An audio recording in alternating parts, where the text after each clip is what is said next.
of these lanes you feel sort of the most volatile, where like Alliance have to be the most careful not to feed away early kills?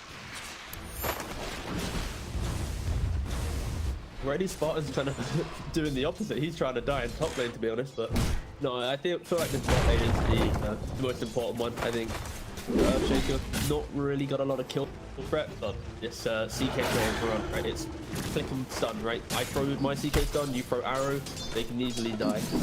But it's all about level 2 advantage. Bot lane CK is still yet to get there. And I think this bot lane is the most important one for Alliance. It's the one on paper that should be going their way, and they do need to find a couple kills to let Beastmaster from entering the game with confidence. Spartan is just constantly playing on a sliver of HP. Got a nice full fire, so death. Lots of battling up. Region-wide, I'd say region-wide, S4 and Ponlo had just a little bit more region in regards to tangos, and Drow didn't actually bring any more region. Denied.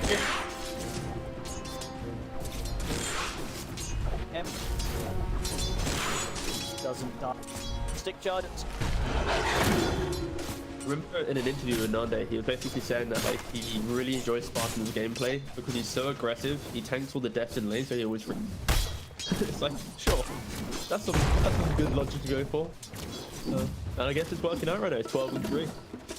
I mean, yeah, it's very close, but ready. The 3 of Monaspa edging slightly ahead than Alliances, and as expected, the draft outcome. Alliance in the game.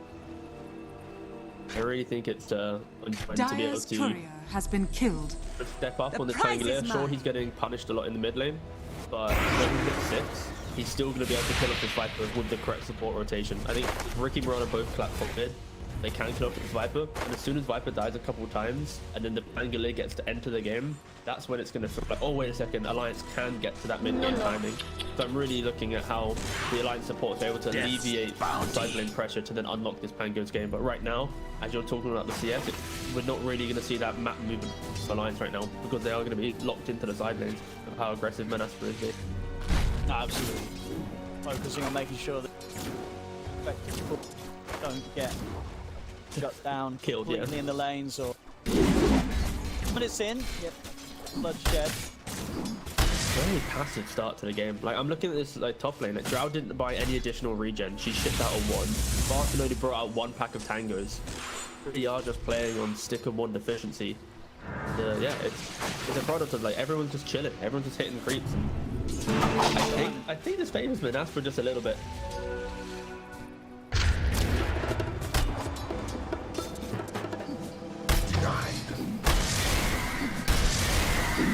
Risks aren't going to be taken. So focusing on creep. First side to make them. Dire's Time the top game tower starts to reach is under the attack. 5th minute and nobody's died yet. You don't want to be the first to die. Bottom lane. And might die here with the leap to the side. The stun back up from Charlie.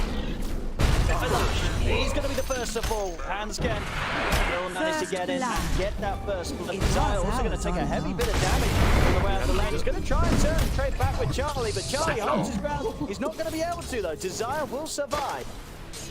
As Charlie ends up going down there for leave lane on 5. Jacob.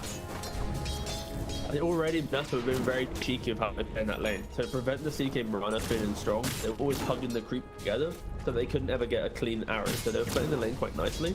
But then, yeah, sure, after it, CK just stepped up a little too much. On the reset of Fairy Fire. He's got tricks. He should be fine. Harder to sort of play now. Nande.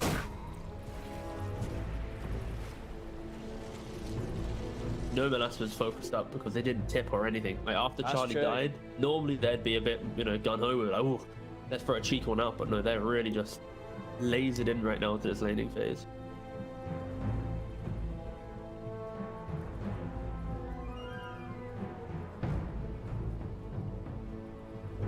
Which is have his 6.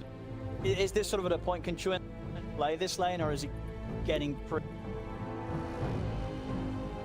I think for Chuen, like I said earlier, as soon as he hits 6, I would love to see some supports come to mid, Never and then leave you kill off lane this Viper on one 5. time. Like already, CS and Nines are heavily favoring Viper. Like there isn't going to be a natural way that Pango can solo kill him. So I really think you need to just bring in the numbers. Like if you look at the Viper, he's got a wand, a fairy fire, raindrop, plus a ray fan. Like he's got so many cheap forms of survivability. It's going to offset Pango's kill potential. Stop. They're trying to go for Spartan. Radiant structures onto Pomo, and that'll actually set up for MONASPA to take down Ricky. S4 trying to stand his ground, but Nande and Spartan may be able to collapse back in on him. Cypher's start to come to an end. S4 is trying to get another side off, but and he's going to off in time. It's going to be over the second. There it is. He's going to get taken out. S4 will manage to get the kill. TPs are coming up, but S4 is immediately TPing out himself. He'll get away. He'll live. Away with the aggression there. Taking down Nande and getting out. And now because of this, perfect move from the line. Here, Chuen. Bounces, and he should be able to have Desire taken down. Nice juke actually from Desire, causing some issues. And in fact, that's going to mean that he's not going to get the kill. And a tower hit isn't enough. He's bottling up. At least a last tower hit. It will do it. It will take down Chuen. So some nice movement there from Desire, making sure that he doesn't get soloed by the Pango. If he hit the shield crash there, but I really liked how Alliance made that play, because it's like DP's diving top, Earthshaker then wants to go with the bad DP from Viper, so then Chuen instantly knows but not hitting the spells there. Skylark playing very aggressive here. I mean, he's trusting in the fact that he's got this armor from the helm of the Iron Will, keeping him alive against the right clicks from the Duke. And throw out another set of axes. The arrow's already been used by Hansken. Another stun is there. Doesn't roll quite high enough. It's a couple more hits from Hansken and they will be found. So Hansken able to take him out. Skylark playing pretty deep on that lane on his own. So a risky position gets punished there by Charlie and Hansken. And this is the perfect example of how one TP can ruin the team's early game, right? Viper goes to top, Earthshaker then goes mid for the free XP, which leaves Beastmaster alone. Because there's one S4 kill on top lane on Drow, every single, like 3 heroes on MONASPA shifted position, which then led to Alliance being able to punish it. So I love the fact that Alliance, after one play, was able to identify some weaknesses. Sure, the Pango didn't make this call play middle, but what can you do? Talking about people leaving lane, Charlie's been left on his own down here. Trying to set up with the roar onto him. They don't have any further control, so Charlie will manage to step back. Hansken, he swung back over and he's ready to help out. Meanwhile, in jungle, they're looking to cut off the Chuen and trying to join that bottom fight. That bottom bit of action that Alliance may look towards. MONASPA, they're going to start diving. They know that there's no backup coming in now with Chuen out of the game. Charlie immediately TP's out. Ways for him still on this bottom lane. Radiant's Number of middle heroes tower MONASPA is bringing under down attack. Hansken also able to TP out and just takes him out. Lions, they will be able to cut their losses out there. Radiant's Want to bottom make sure they don't tower lose is 2 under further attack. heroes. So that Skylark will be able to apply a heavy bit of pressure to this team. Yeah, and they're going to need to take this bot tower. This DP lane has already found. You rarely see that nowadays. Need 3.9k net worth on S4. Stay playing tower, falling for Dire. So Radiant's this bottom Beastmaster tower is falling under behind attack. the Death Rocket kind of map pressure. And often Dire's middle tower Beastmaster is is the one under to hit the attack. towers first. Is the quicker of the pushing heroes. So yeah, I think Alliance should be pretty happy with how they've game, but still, MONASPA will be hitting like imminently for the next 5 or so minutes.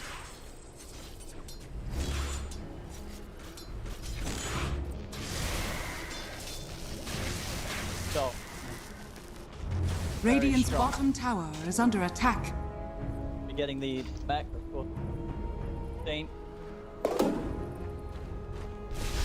Considered so far, we can expect Radiant's a quick timing on bottom that. tower is under attack. The only downside right now is Ponlo has heavily sacrificed his game by hugging this DP for so long. He just hit level 4 at minute 10. Like he's probably going to need to still the tone from his Mirana to get himself back into the game, because he's not got a lane to play right now. Every part of the map is getting shoved out by the cores. So this Ricky is having a little bit of a starve.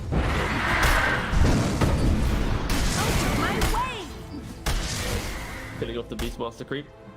Done into Arrow, 100 gold going to way of Hansken. Alliance right now. They really are kind of stepping off the aggression from MONASPA, and I think MONASPA are just going to be a little bit uncomfortable because they're used to naturally taking the chance and feeling I thought like I they're in the lead at smelled the this point of their spices of game. your lands, Ricky. Absolutely, yeah. Hey, it could have been a very different S4. Dyer's Very courier solid opening has been killed. so far. Good pressure on the top. Now he's ready to over to the mid. Use the exorcism. Quite a bit of damage here to tier 1 and see what's they get. They do get MONASPA turning at the full force. See if they're actually able to slow down the Twister because the tower's still falling. Very low this tier 1 in the mid lane. But they've got and alive. They're going to just go straight in. Thunder, jumps to the Starstorm. The game, but actually, damage for him to withstand Zaya comes in with a nice echo for 2 of them, but not enough damage. Ponlo still able to jump down to the low ground. Link strike away from breakaway cycle of Spartan still. The chase continues from now. Spartan's fine. They've actually been able to get the hit in there with the free bolt. Still manages to be able to take Ponlo. Dyer's bottom tower is But they under do lose attack. the tower. They are able to get a couple of kills. One of them being the big one, taking out S4, the most farms here on the map right now. Oh, I just love Spartan's inventory the entire fight. It's a stick, it's a place and an observer. Like, he got a couple kills, so he's gonna treat himself to, I think, some tranquils, but... I mean, yeah, that's the look at his inventory. He's just saying he's 2-0-2. You know, he's got the best KDA on the team so far. He's just showing, you know, he doesn't need the items. He just got to have the skills. Oh, what a mad lad. No, honestly, he often plays with such a starved inventory. Like, he really cares about the sentries, resources, and these things. And sometimes it's at the detriment of his own game, and it can be an issue, but it's just fun sometimes. It's just Spartan's a unique player to others' blessing. And, but no, for MONASPA, that was... It looked like it had been a really atrocious start to the fight, especially with the Viper getting caught by the arrow. Just the fact that they were quicker to bring in the numbers. You know, Charlie wasn't really... leave at the tail end of it. So, yeah, I think for MONASPA, good thing that they identified that they could take the fight. Alliance wasn't in this insane timing, and yeah, Alliance have to be careful. Like, just because they had a good exit to laning phase doesn't mean their draft on paper. Radiant's bottom tower is Just be falling. fine here. Gonna get the heal off from S4.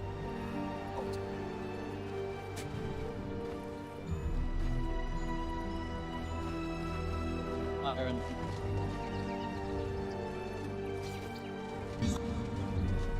Get another early with the armor done. Really love this item from Charlie. Like, you want armlets for additional armor against the drow. You want to be able to tank up from the aggression of MONASPA, and he needs to be able to join the fights. Like, if he went for a greedier item build to try and scale, he would have basically been a creep this entire game, and I could have had no real map play. So I really enjoy the fact that he has just itemized for this. Let me join the fight when S4 calls for it. I can be there, and Tier 1 tower was maybe a little bit slow from Alliance in reality for what they were trying to achieve, but next time I expect them to be able to bring up all the numbers required. Dyer's courier has been killed. What sort of objective do you think? You go for another towers or? Dyer's If anything, courier they need to has just been dodge the killed. fight for now. I think you need Chuen to get his diffusal blade, so he can pressure the Viper or the Drow that he gets on top of by the slow. And then you kind of want Ricky to be able to find some farm to get that 15-minute shard. At the current rate, it's going to be coming in for about 17 minutes. Zion early in that position. Yeah, this is an absolute freebie. I was going to try to steal it. Ooh. He was thinking about it. He was really thinking about it, to be fair, yeah. But yeah, Chuen getting that kill. That's going to pretty much give him the money to get the diffusal blade out. On scouting out the action around Tier 1 as well, making sure the Alliance as to how much. Oh, no! Stick around. What? Okay, sure. You just smoked it instantly. Okay, fair enough, whatever. That misclick, I can't tell. I was very confused. Rather than annoying. I never even realized that what happened. Precious bounty. Oh, okay, well, one smoke down. Yeah, it's just like, huh? Yeah, exactly. I only bought one. No, he's like, I dusted, guys, don't worry, no one's here. Smile.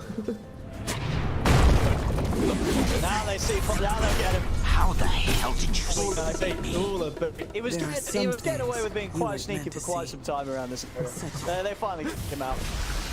Really good smoke call out from Manaspa, very clean. Hejsan allihopa.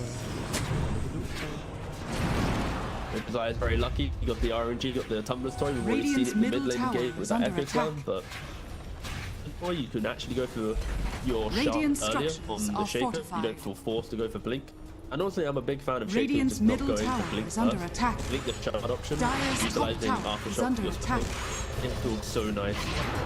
He's very. Is he going to get away with it? As long as he is. It looks like he's got a bit of spot trouble. He'll be able to get the silent sound of good, but against these four heroes, nothing to taken out there. Dyer's top tower is under attack. Plus one up there moments ago, but they'd already bailed out. S4 was left behind. Stand a chance on his own, despite obviously the good timing he's got on the Greave. That won't be enough to save you from that sort of situation.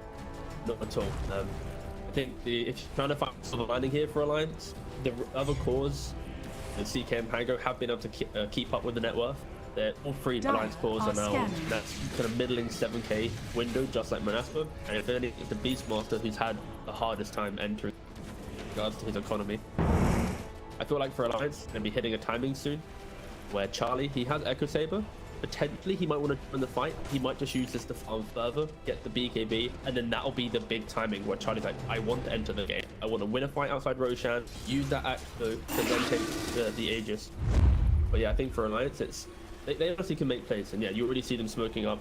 They have, unfortunately, as you see from the minimap and the trajectory that they're going on, not really going to be bumping into anyone straight away unless they wrap back down into Spartan. But that's what I want to do, right? Ready to take the fight. Spartan. To set up for Molotran, getting a nice angle across with the Rolling Thunder. The arrow won't connect though. Anyone beyond just Spartan here. Lance's attempts. No. No further action. He's got the sleep instead of onto Nande. But Polo, he'll pay the price for that one. He just disappeared. Not in the good way. Like that. But all the smoke that Manaspa is delirious.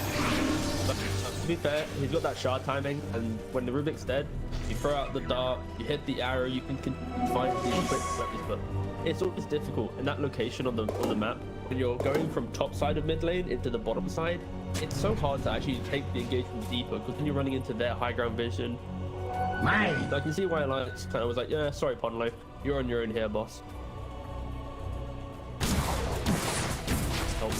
Beastmaster, who's already thinking on Sky, like he was microing his boards, his summons, just to try and get in front of the sleep dart target, and that's really something that to be careful for. It isn't going to be the cleanest Ricky Mirana game, because there are summons and stuff for Manaspa to play around to cover from that.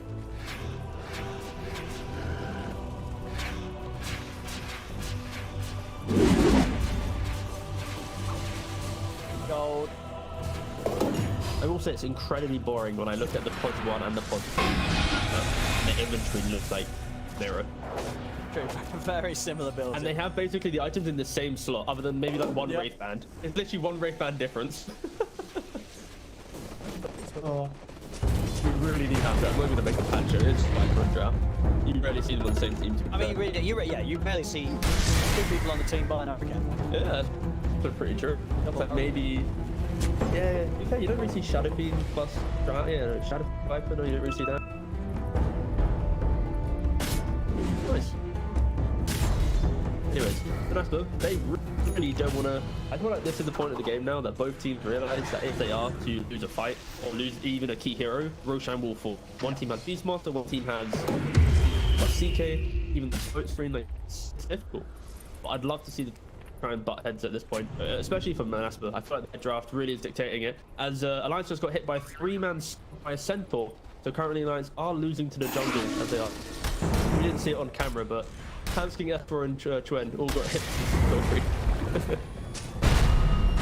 On low, heals. Also, he was able to jump up the cliff, but they've got the vision up there, so Spartan's trying to come out with the phase bomb. Chuen jumps across the pit. Okay, he's still able to get out with the sword.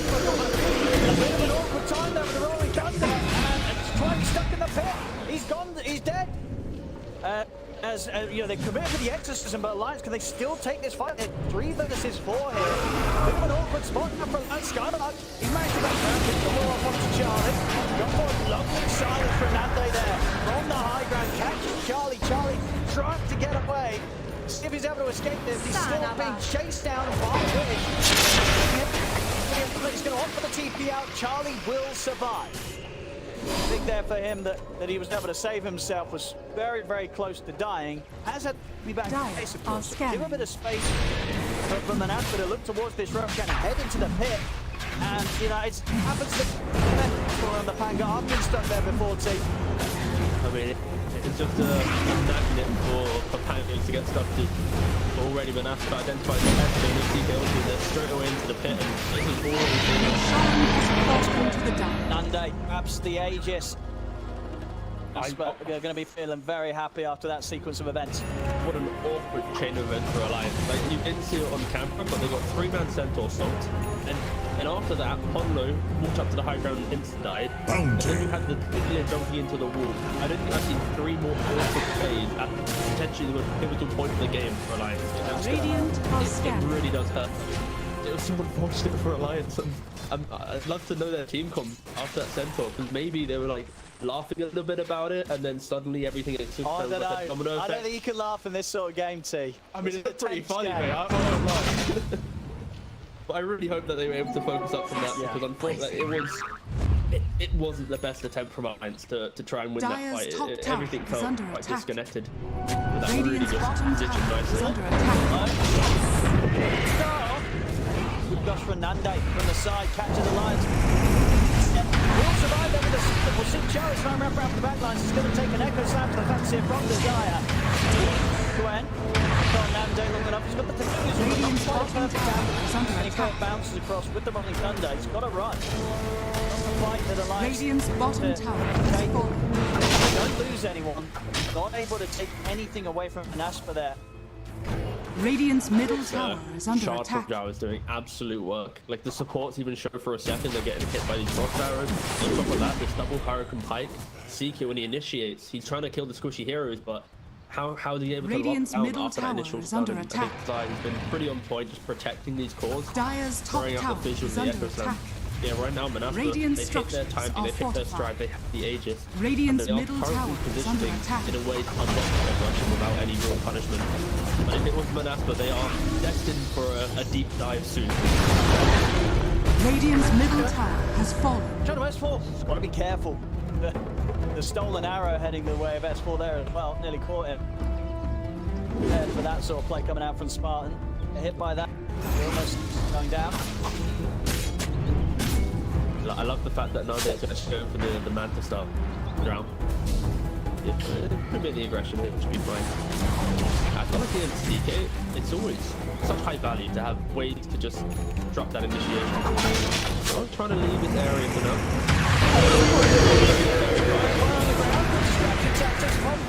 Who's going to be the first to fall in this action? Sure, enter the teleportation over what Wish with the Hurricane Pump. Just the point away from the Rolling Thunder. Nande being closed in upon, but he has got that. He didn't die. Even if he goes down the one city, he's actually able to keep him protected. It's the high ground. Barn also to the left back in the pits. There's the Fisher into the stolen arrow. Then once in the death bubble, Esco's able to get in. Charlie manages to TP out just in time. Once again, Charlie being very with the knowing when to call it and get out of the fight. TP will save him over all those Skylark being lost on Monaspa, but S4 losing well on one trade, and they weren't quite able to bring down Nande even the once. He got so close as well.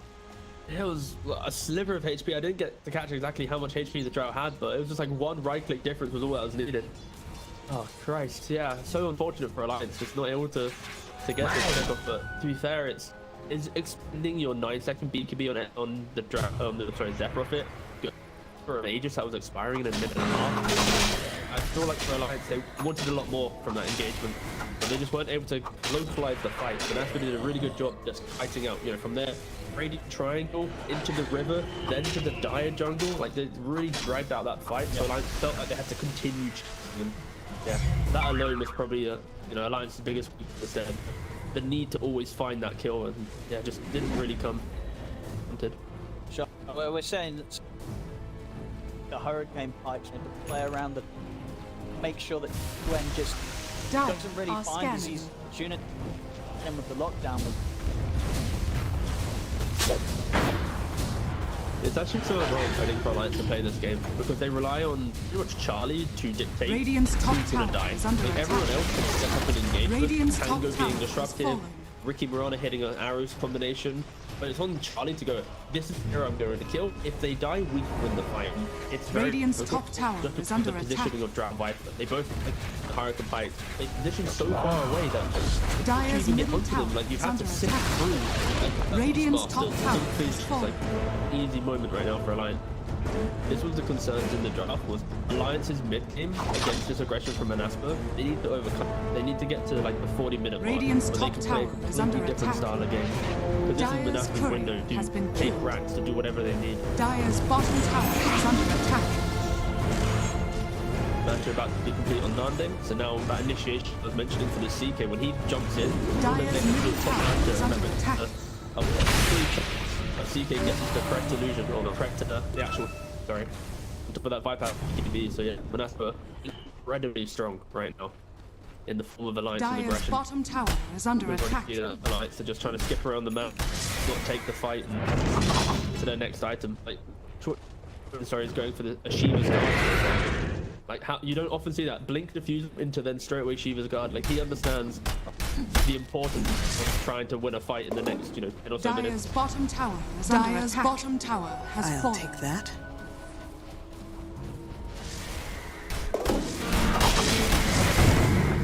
Have it, and then Dire's Recipe. bottom tower is under attack. Think about the reasoning why. Like, it's, oh, hold on, we got a slam. Oh, five on one. no easy one for Dire. Hey, Take that.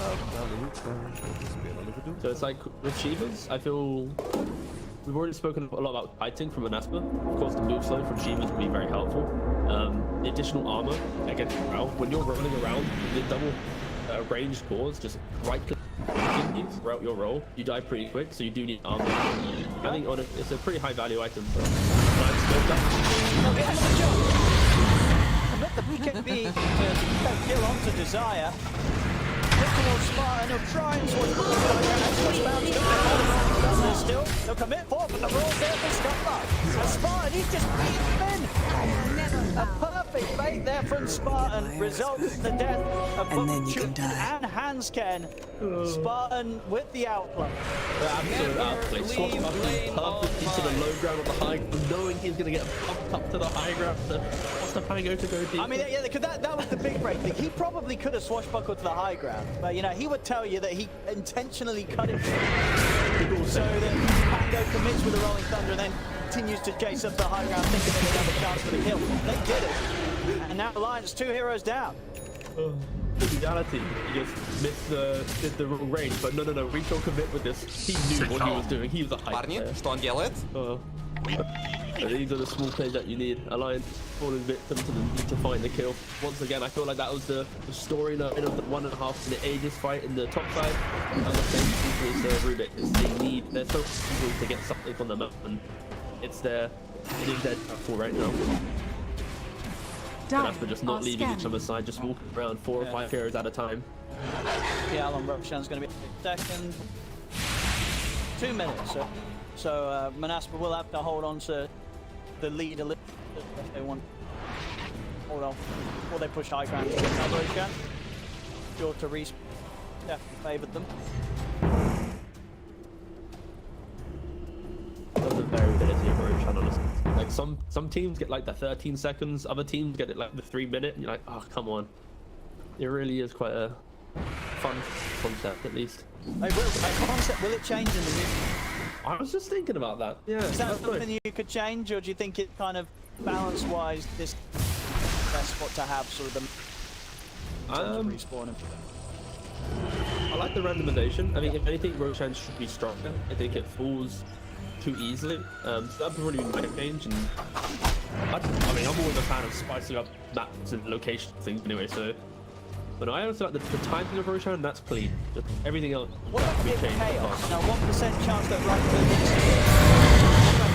if they can't steer onto the 3 of them, Chuani's going to go with the Rolling Thunder to try and push this over in the mid though. You see them going. Skylark, he's able to get the roll off. And Charlie went onto Skylark there to take him out, but couldn't quite do it quick enough during the stun of the Chaos Pulse. The roll's still there, and that means Charlie, he's going to lose his life in that trade.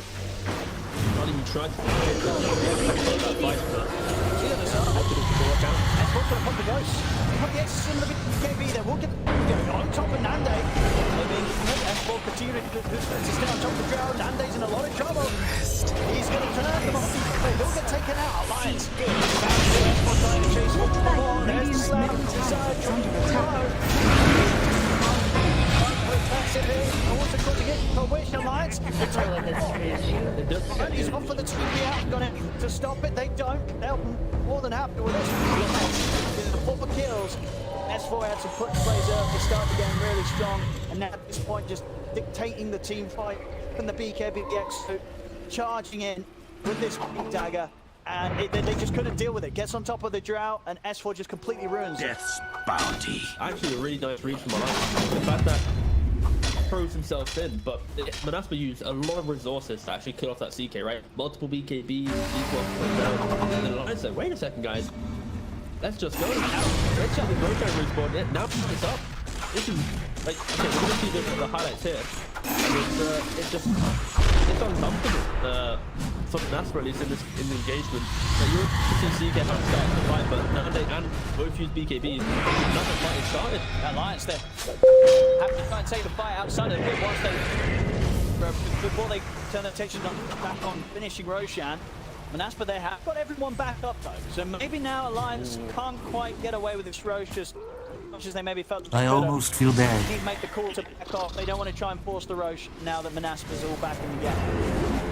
Actually, that's probably a key tool to actually take down Roshan. That not being available. Honestly, that previous fight, I love the fact that Alliance identify their ability to go. You mentioned the things with the Tanglers doing a lot of work with Shivas, multiple swashbuckles. Yeah, but I think both teams need to be super careful. Like, none of the team has this hearty lead to lean back on. Like, one mistake is under attack. For either team really is who finds that initiation. And for Alliance, I feel Dire are scanning. the BKB Hurricane Pikes from Monaspa, then look to capitalize on the fight. I think Charlie's like a sacrificial lamb in this game. He needs to kind of throw his ball in to bait up all these defensive tools from Monaspa, and then let them just wreak havoc in the fight.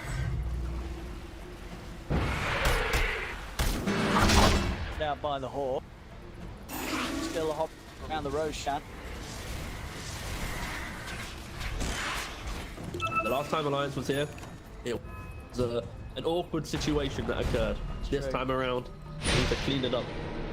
They're going to try and win this game, win this best of one. This Roshan is critical for the future in this game.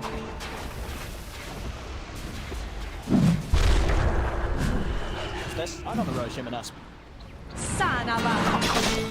A little bit. Quick update, by the way, on the Viper and the drone. Just look at the items real quick. They continued. Yeah, they absolutely have. Identical. Identical items. I think it's perfectly buttered. Error on your screen. Went on the same builds. And it's working. It's absolutely. Both very tricky to kill with both happening. Down to halfway team, and that's where they're getting away with a lot of damage onto Roche. This is a big wraparound from Alliance. Is it too slow though? I mean, S4 drew a large commit. They'll take it before Alliance get back in, but they're kind of slow on committing to finish it. This is so awkward. It's really playing to Alliance's positioning right now. They now have the high ground. Look at design. Guys watching for a jump. Ready to jump through and the aces of them Skylark. Now that will turn with the axes, trying to get past the illusions to actually get in on the fight on this. Get caught by the raw. He's just going to be straight up destroyed. That's Charlie out of the fight. Design makes the jump over towards Polo. Catches the fish on Polo and Handscan. With Charlie gone and the exorcism soon to end, Alliance they've got to back off. Handscan will manage to TP away, but a bit of an awkward fight, honestly. Once again, Charlie just trying to get past everything to get in on a target, and he was sort of just stuck, sort of scrambling around on the low ground. Once Monaspa could reset themselves and get into prime position to just turn and shoot it down. Yeah, Roshan fights is not Alliance's friend right now. I like the idea from Alliance.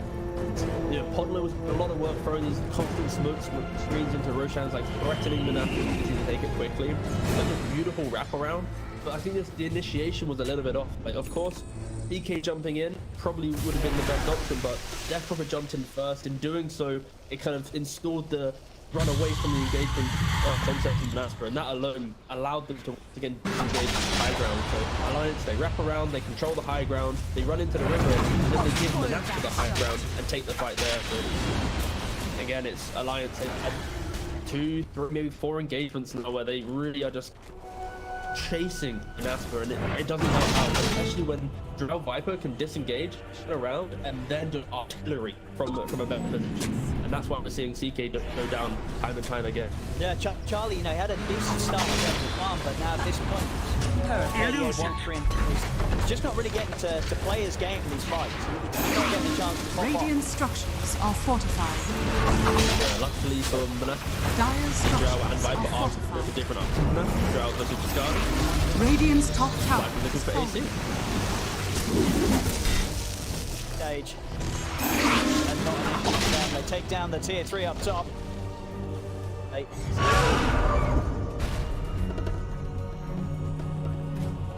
They brought the illusion. did get they got the illusion.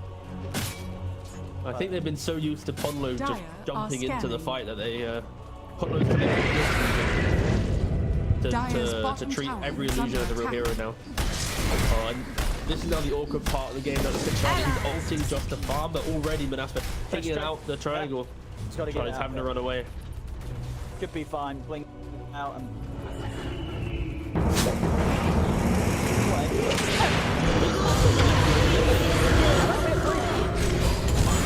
They will go for it. The exorcism comes out from S4 here for that kill. It's not going to do anything else, but yeah, unlikely they're going to be able to run down to the. So that's going to be the ghost on cooldown for a couple of minutes now.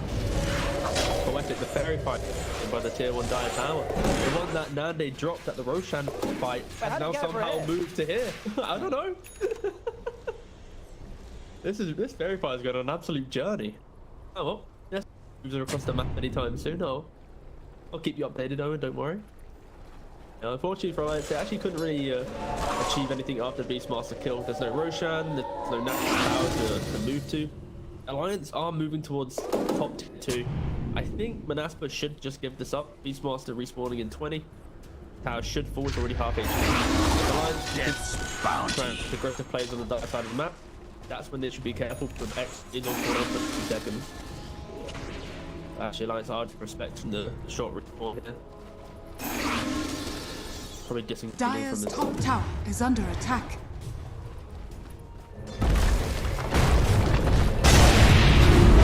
Just sit up. I'll drop this one. Scan. That's a bit optimistic. Punishment from Monaspa there. I do respect his Shaker in the fact that he doesn't care about slam. Like a lot of players would hold slam for a meaty 2-person slam, 3-person slam. But no, the fact he sees the kill, slam the Ricky, slam the Moran, who cares? And probably maybe a product of this shard.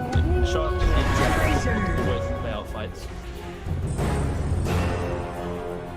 Matt, do you like this from Skylar? It's going to go straight for again the opposite.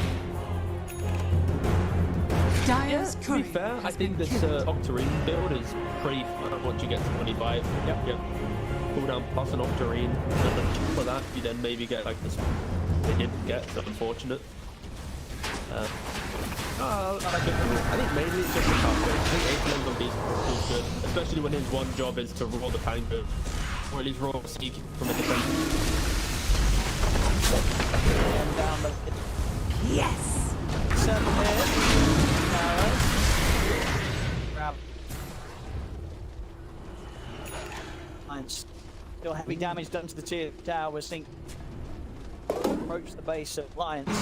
Very hard for Alliance to be able to stop Monaspa getting some. A lot of damage is done every time with each.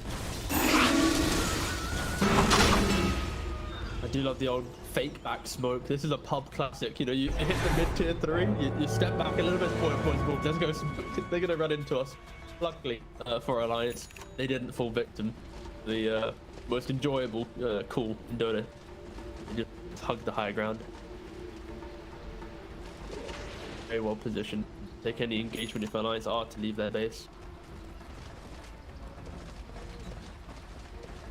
Hit the overwhelming blink. Dire are scanning. He's going to be a big boy when he enters the fight. He's going to just blink slow, touch the Shivas. Monaspa, they have to be so careful. When BKBs are down, their movement is going to be potentially non-existent. Radiant's All middle nuisance tower from is Alliance. under attack. Nande's position. That's the one. What need have I for invisit? They come at the edge of the fight. It's quite Strong. nice, actually. Best jump in, get on top of him, cause havoc, get out. Go with. BKBs at 7 seconds. Was actually Monaspa. They're one fight away from having the string BKM. They immediately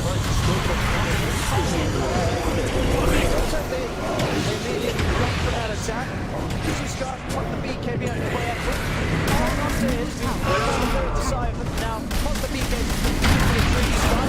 he's going to get left behind in the Radiant's team. top barracks are under Jump forward attack. position, but we're sure to safe to the high ground. He'll be fine. Lions, they get the 2 kills. Haven't quite got a creep wave with them. Still being held around the mid lane, so they'll head back and start bringing that over. Just by the time it's put over the tower, the exorcism. Or they stick around to put any damage on this. Doesn't look like he will. Dire's Get a couple middle of kills, tower but still is not under quite in a attack. position to be able to do anything after that. But at least Alliance is showing us how they can win fights. It's that one critical smoke into we found you, we killed 100 to 0 you, and the Pangolier and the Prophet, they need to be chaos hitters. They need to make Monaspa think about their positioning and think about retreating to a safer place. And that safer place is just not going to appear. And on top of that, Charlie then can make these cool plays where he jumps on, especially when Beastmaster doesn't hit the front or the correct CK. That's when he instantly dies. I think Alliance at least are kind of learning how they should take these engagements now. They've had issues in the last maybe 10-20 minutes, but I think this fight in itself should be an indicator. Monaspa, they need to respect position. Like it does fall. Like it falls to chaos. Like I think we mentioned, like the 5-10 minute mark in this game. It's like 20-40 minutes. Monaspa should be vibing so hard, and then eventually Alliance will have so many items that Beastmaster can't be the only front line, and Monaspa's jump will start falling off. Dire's We are top seeing it tower very is under slowly. attack. Both teams haven't been able to build a big lead, haven't really been able to have a large impact in the game. We've seen this before from the last attack. The Samus all every time. Start round, might not getting the kill, they might just get him killed. There's a light splash back to Tommy. Check the BKB turns the fight straight. Skylight round down. Lockdown to keep train control throughout his ultimate. Now they turn attention over towards S4. Very But the damage is too much. Chill Out. Nande make sure that S4 will not get out alive. The slam didn't end up doing much, but it did end up baiting Alliance in, causing the death of two of Alliance's biggest cores there. S4 and Train going down. So I think Desire Hill crossed that off as a success. Yeah, that's worth it. Monaspa, it's 1 minute respawn, both have buybacks. They need to run down the map and maybe force these buybacks out. It means that Roshan fight in a minute's time will be even harder for Alliance to fight with confidence. No, they don't have that second life to lean onto. I think, yeah, Alliance, that's the one gotta get into a little bit. Really trying to force their hand. I mean, what's likely to come out? Radiant's top barracks are under attack. Buyback. There's no BKB on S4, so it's an uncomfortable buyback on that. They won't have. Themselves in on top of Nande, but Nande's able to step out to the side. There's the first. Radiant's top barracks has fallen. The pressure coming in Radiant's from middle Monaspa. tower I know there's has still 20 fallen. seconds without S4. The Radiant's melee rack's been structures taken out are the top. The fortified. fortification comes out from the line. 15 seconds, S4 really not wanting to commit the buyback. Radiant's middle barracks are under Two attack. full sets Radiant's of middle racks here that barracks Monaspa's is able fallen. to take. Even pinging bot. Wait up, please. Now this is a Monaspa play above me. What they want to keep it going.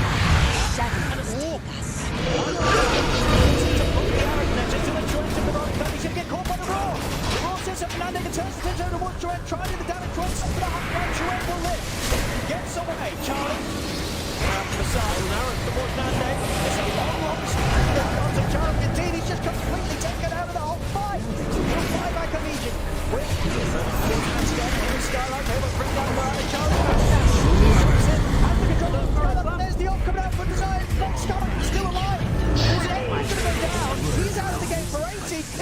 3 down without dying. It's over. It's over. I think this is game cheap.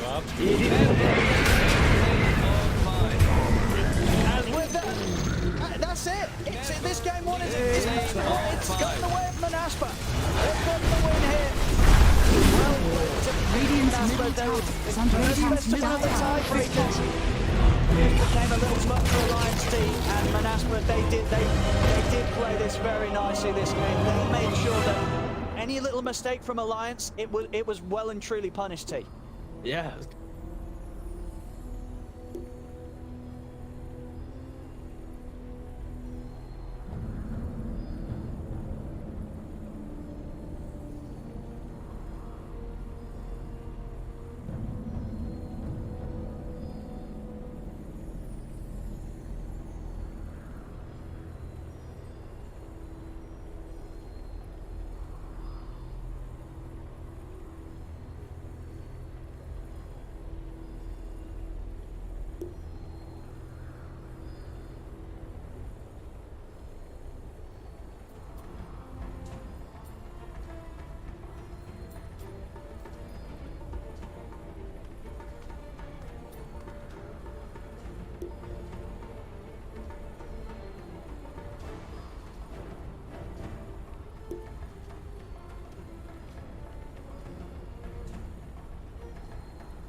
particular player in the first phase. Might not just have Skylark in first phase. They might just have 5 their seconds remaining. carry first, like the Drows that we've seen a couple times coming out from the Dire side of team Hustlers. I back. think this could be Mirage's day. Like, he's been showing from day to day why one of the guys, he's the second only mid player without a Liquipedia page, but looks like he's been a guy who's been around for a while and just dominating, because I think that's a 10 statement in seconds itself. remaining. Yeah, the red names are always a bit of a question mark, but Mirage has 5 come into this seconds region, remaining. and even from the first series, I remember he was just there to turn up, to prove that he belonged, and Radiant he's done team fantastically, back. in my opinion, as a kind of breakout player. I think the mid lane is a very interesting one because, you know, we do just have such a vibrancy coming out of that mid lane. So we are going to jump straight into the draft for game number 2 and find out who is going to be getting the edge here. Now, looking at this first phase, we are going to be looking at kind of the Treants, 10 possibly even seconds Leshrac, remaining. also Rubik as well, and the DP being the most contested heroes between 5 these two particular seconds teams. remaining. Dire And of course, I team imagine we'll back. get the leader band down. Also against Monaspa, Hustlers picked IO twice in a row, and then after that series, Hustlers was like, "Lol, we don't care about IO ever again." So maybe that was like some team situation, but that's also it's cool to see go up against someone and go, 10 "This is a seconds concept that we're going to do remaining. against one team only." Radiant So it'd be cool team to see if back. Hustlers have other ideas. Monaspa, and on the flip side, like has Monaspa, after that type of series loss, have they understood why and why other teams weren't able to replicate that same? Again, this is really quite an enjoyable best of one, just because both teams really. 10 seconds That was remaining. also 10 days ago. Dire when team we played pick. that, so I'm surprised that they bring it up again and just be like, hey, we're just going with what we beat you with already. Yeah. Remember this. Radiant team So right pick. now, in regards to you get the first pick Leshrac, you want to take that away from Hustlers. The other second picks that they Master Lesh or D+1 has been there. So we'll see if they veer away from that or not. Yeah, they must be tempted by DP Tree and 10 as its opening seconds duo, remaining. but again, the IO could be a consideration. IO was the 5 seconds fourth remaining. pick for them in their first game versus Monaspa, and then their first pick for them in game number 2, along with that Leshrac, because that is just a very strong combo. But they did get Lesh in both Radiant games, so team that pick. might be what Monaspa's doing here, taking away the Lesh to kind of reduce the likelihood of Hustlers going for it. Yep. And we'll open up with the Undying. Cool. I mean, we don't see Undying first phase too often, especially on second pick. But it's not like this Dire flexible hero team that you're pick. kind of expect it for mainly the best of one logic, right? It's like win lanes. How Monaspa kind of edged out in that previous series, like have a draft that comes on quicker. Same thing with this type of opening. Undying will secure any safe lane pretty much. And then 10 Viper seconds is remaining. incredibly flexible. Played it on carry for Shad, they played it mid. 5 seconds Uh, remaining. Only carry, actually. I take that back. They haven't even flexed it so far, but I could see them flexing it to. But also, imagine this is your safe lane, right? You're entering a best of one, and your Skylark. It's like, boys, what am I playing into? What's this cheeky best of one safe lane I'm having to beat? Undying Viper. Like, oh, it's filth. It's filth. On the side of Hustlers, if they do want to flex that Viper into the off lane, that would mean that the Biolama, who's been the primary blink initiator of the team, would be playing a more damage control based hero. Like, at least itemization wise, you'd be looking at stuff like the Road of Atos, and just pump out that bit of extra oomph that they need. Like, I think that this Viper hero is exactly that, but Chad playing the 3 games on this Viper, 2 and 1 on the safe lane, leaving the option Dire open team at back. least. But for Mirage, if they play this Viper as a carry, I believe you want to get another core that pairs up with him fairly early into the game, and you have a playmaker basically to work around with. It's also kind of adds scaling to the Viper, so it doesn't fall off too early, like the Skylark Viper that we see from time to time. It takes so 10 long to get this seconds hero back remaining. into the game after having a dramatic bad start. 5 So seconds remaining. already with Monaspa playing a tad bit around those cooldowns, thinking about the shapeshift, they Radiant still team got some back. very good answers in terms of aggression and defensiveness, but also, like, I think it's a all-rounder when you have these two. The downside is you just don't have the supports brought up this early. Hustlers can already see ahead into the future. I love Monaspa though. It's like into 2 best of ones, game 1, let's Beastmaster, 10 game 2, seconds let's like it. remaining. It's like, it's not the coolest of playbooks. It's just one playbook. 5 It's just on the seconds same remaining. page. It's just push us out or push ourselves into division. it's fun. I think the Lycan at least Dire team back. is a safe lane Viper. You drag the waves on Wolf, and out of Skylark's heroes, probably one of the more comfortable ones to play a really. Again, I think clearly proved presses is best of ones. Yeah, I don't mind it at all. They just need to make sure they cover the weakness. They don't really. They need heroes to start the fight. They 5 need seconds heroes remaining. kind of poke, enabling this minute Radiant team back. fluid as they sweep. Yeah, but I think they need to make sure they get rid of some of these like big control-y heroes. It looks like they are just taking away the big scary carries, which could maybe like burst or get that early scouting on the TB and control up the left 10 rack. seconds remaining. Respecting Viper flexing, and I also like the fact 5 seconds remaining. that it has to be Shad playing. He's doing, that logic wouldn't help out in the situation. So just ban out the heroes you care about as a LAN player. You already know you can play Lycan into Viper. What I would really like to see on the side of Hustlers with its Undying and Viper would actually to bring out the Hoodwink. Dire Still team providing all back. the vision. We've seen how powerful Alex can be on this hero and just lock people down with Bushwhack. You have also you have the break available, which can be very efficient against this Lycan towards the later parts of the game. So that Hoodwink actually gives you that extra scaling into the late game team fights too. So not 10 just about the seconds early remaining. game pickoffs and the mid game kind of lockdown that you're looking for. It also provides that 5 extra scale. seconds remaining. Yeah, I mean any AoE lockdown against Lycan is always going to be huge. Definitely something to consider. Go for a redunk gesture, or should I just Go ahead. Well, no, we'll stick to some logic. Radiant Go for team dumb Make the gestures change. down the line. Around you know that. Shadow Fiend ban as well for Hustlers. Yeah, I think. Oh, actually, no, I like the Shadow Fiend ban just because of the fact the track record of this Viper for Hut has been in conjunction. They've done it before where it's like Viper Shadow Fiend. 10 seconds remaining. So, like Leshrac doesn't have fun going into either of 5 these. seconds remaining. Like I think Hustlers when they last did it was against like a Death Prophet. You just prevent that hero from having a good time. Naspa respecting the flexibility of this, but for Hustlers at least it's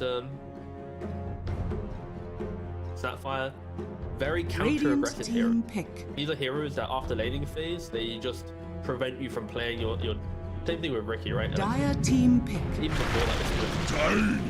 So yeah, a lot of just counter-aggressive heroes. Tiny, keeping it a bit ambiguous. Of course, right now it's the 4 on the mid. I love that a lot. And yeah, it's good against Monaspa's heroes because when they go to join the fight early on, Tiny happily thrives in these very skirmishing 10 fights if the game's seconds in the lead. remaining. Yeah, I always like to see Burst versus Leshrac as well, because 5 it's one of the only ways seconds you can actually get remaining. the better off him. If you just take him out early, then you can have a very good start to the fight. You got to be able to punish him out of position. I know what would happen in the China region right now. The D2 Hustlers and the Tiny, they would have taken the Mars because you've got a wolf and a goat. Both animals hate being in cages. You get the Mars, you pop them in there, you peace out. But that's not really been a pick in this region. Dire really. team pick. Underpicked hero. Shaker. That's we're going back for the Shaker. No, I mean, Hustlers, the cool thing with Shaker is innate map pressure, where it's like one death rock. Then you can pick Shaker with confidence because you know you're not going to lose higher map by like 10 seconds remaining. Shaker. It's like Shaker Lycan as well. Now think about this like offlane duo. 5 Lycan grabbing seconds waves remaining. Shaker fissure blocking towards power. This is not a lane where Undying, and let's say it is Viper, will be able to ever pun it. It's not a lane where it's like, haha, their offlane is removed from the game. Monaspa basically identify the flexibility of Hustlers and go, we're just going to pick Radiant one of the most team pick. defensive offlanes and just won't play the lane at all. And we get to see a Warlock! Ooh. Oh, What's up with that? God. Spartan's like, no, nowadays it's like, please man, just pick me some type of hill. I need to survive a potential.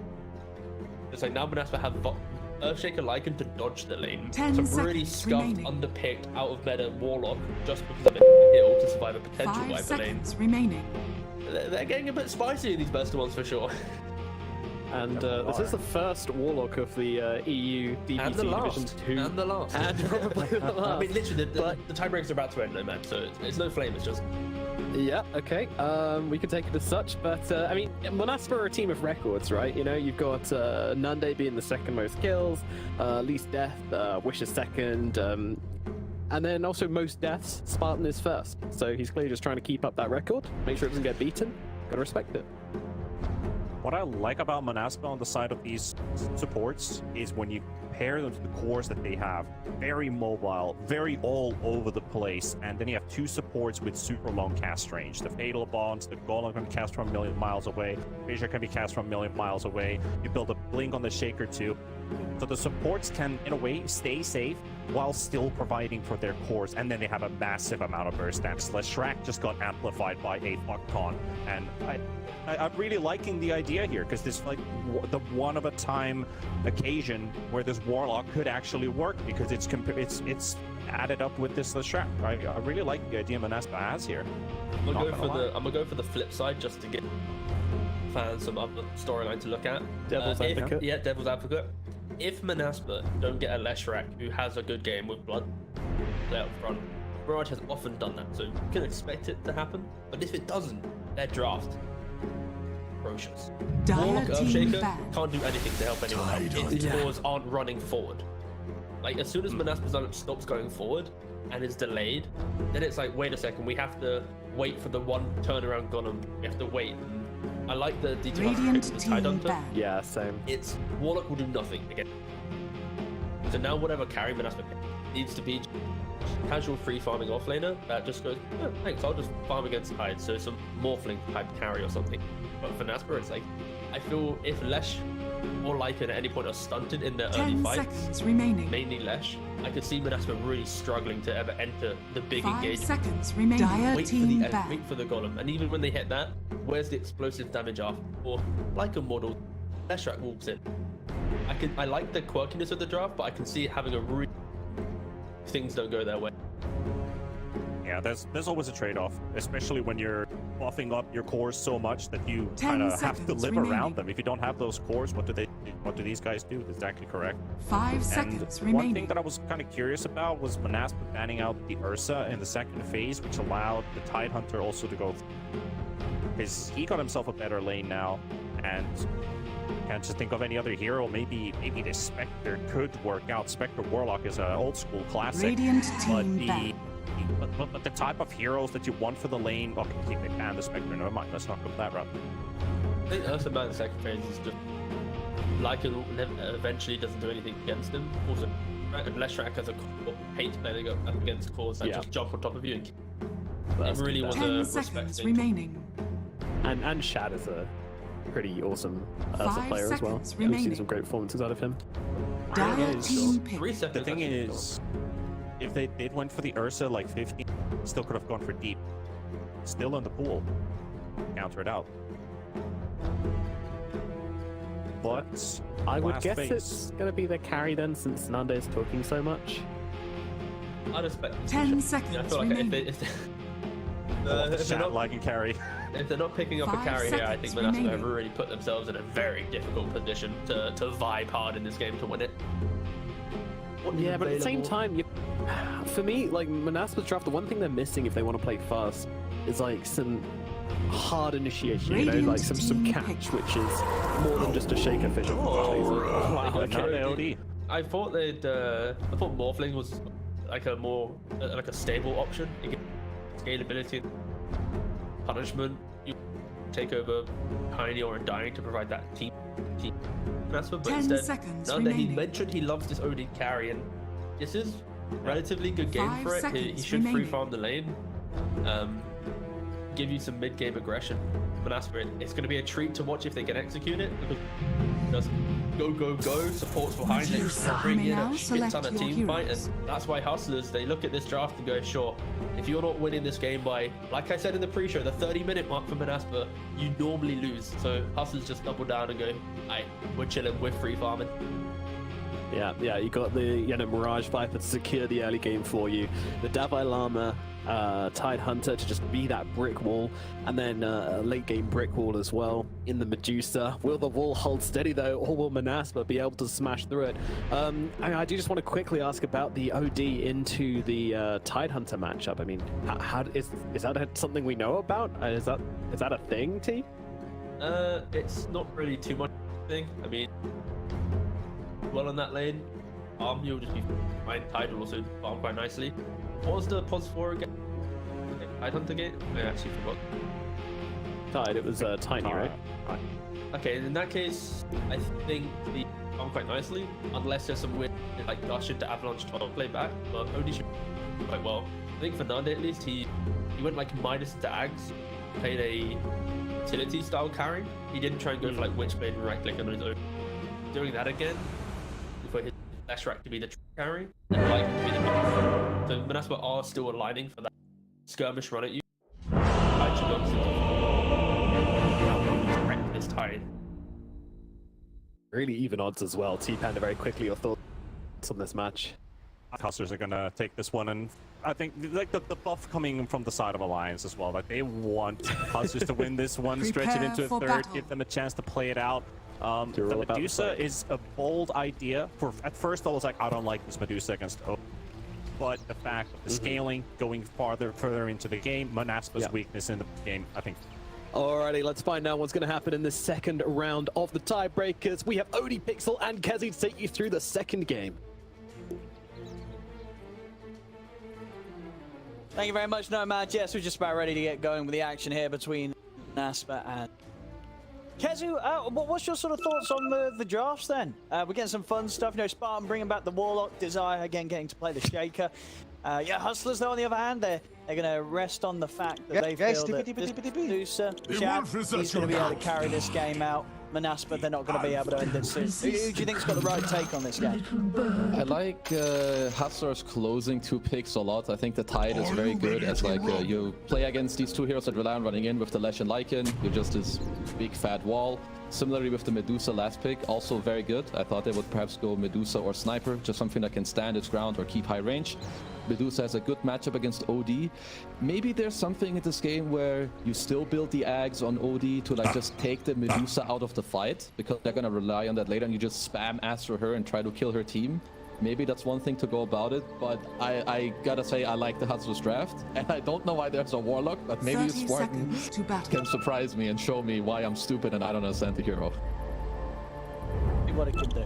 And at the least, obviously, they're something that the carry is going to be happy to have by their side in terms of the heals that Spartan can pump out in the laning stage.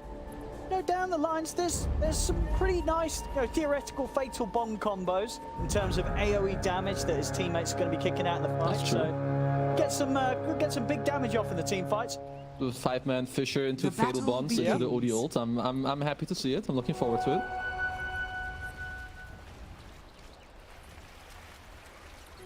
Spells lineup.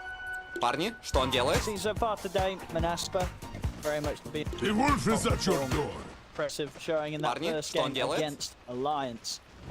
Though if Hustlers fought well and true. died today though. There's something about these lanes that is somewhat interesting. So I think mid, this should definitely be a very voucher-favored matchup, like even some 70-30 against the Lesh. But something, as we have a quick pause, so I get to talk a bit more, that's nice, is this top lane. OD is a very strange carry, that's why we don't really see it so often. The hero being set up with a healing support is actually kind of interesting to me, because the hero doesn't have any built-in HP regen. You don't really build any of these items because you don't buy Meteor Hammer anymore. And Nande loves to rush Midas. So him having Spartan on this Warlock, I feel like this OD, he's got a free farm. He has a good lane against the Tide, unless there's some toss back. He's just gonna be being chilling, and he's gonna rush a Midas, and yeah, I think Nande should be set up for a good game. And on the other side of the map, will it be a slow start for Shad in the lane, or right against the Lycan Shaker? Yeah, he should be similarly. I think both carries should just be free farming. They're just gonna pull some waves. He's just gonna farm on the tower. He has an Undying, so I would say most heroes are gonna be very happy. The one thing that could swing a lot is just this mid matchup.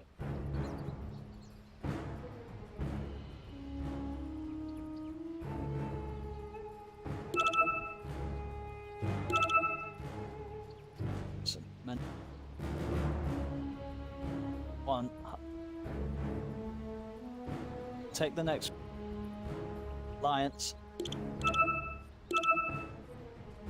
I feed you to my R&D missing. feelings. I'm happy that MONASPA are keeping us up to date.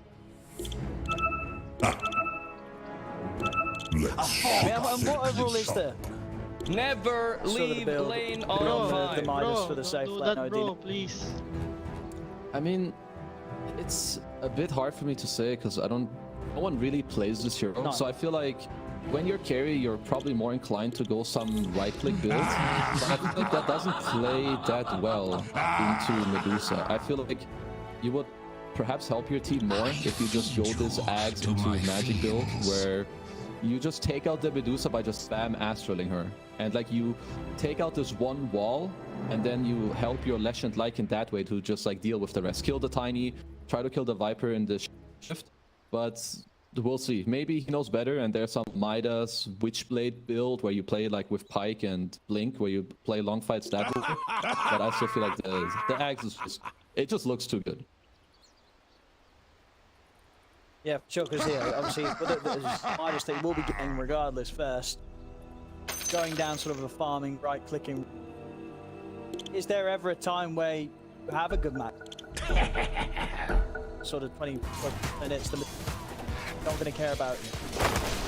Maybe you do with like, but you're gonna need a lot of items I think to do so. Like you probably need a Pike at the same time to then like try and kite out the stone gates and stuff like that. So perhaps you need items that it's too slow, whereas you can just go Ags and maybe then still transition if you want to. Radiant's But I courier think it's just a has been safer killed. choice.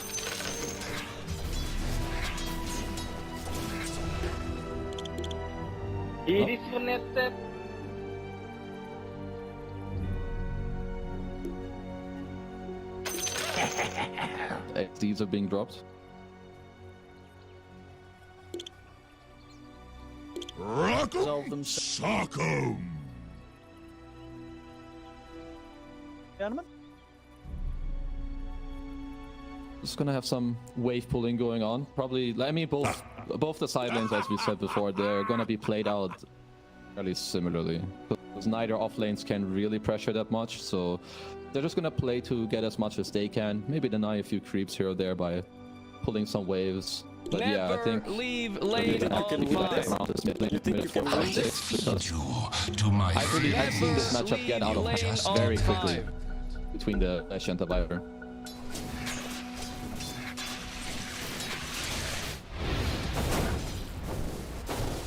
Blank.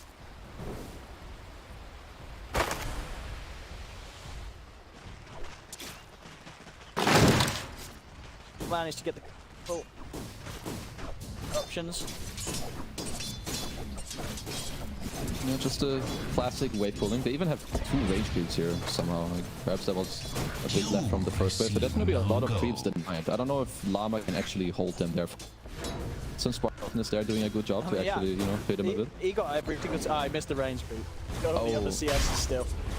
One creep is heading up into the field of the top. Unlucky for him.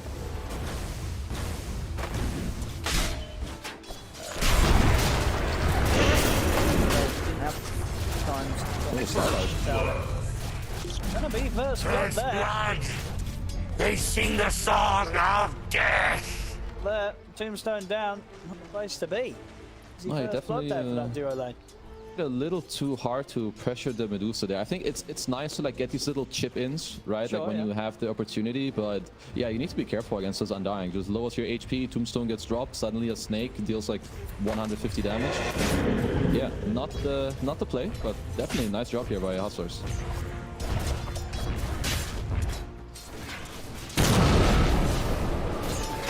Top lane getting dragged all over the place. I mean, who's this favouring? Lane's been this top lane being a bit of I think the messier, the better for Radiant. For the Tide, he's just gonna be chilling. I think Nande, he's gonna free farm anyway, but the more you can get on Tide and the more like small and nice you can chip in here and there, it's very good for the Tide lane. And on top of that, if they do well, it means that the Tiny is freed up to move. And if he can move to mid, he can double down on the swingy mid matchup between the Lesh and the Viper.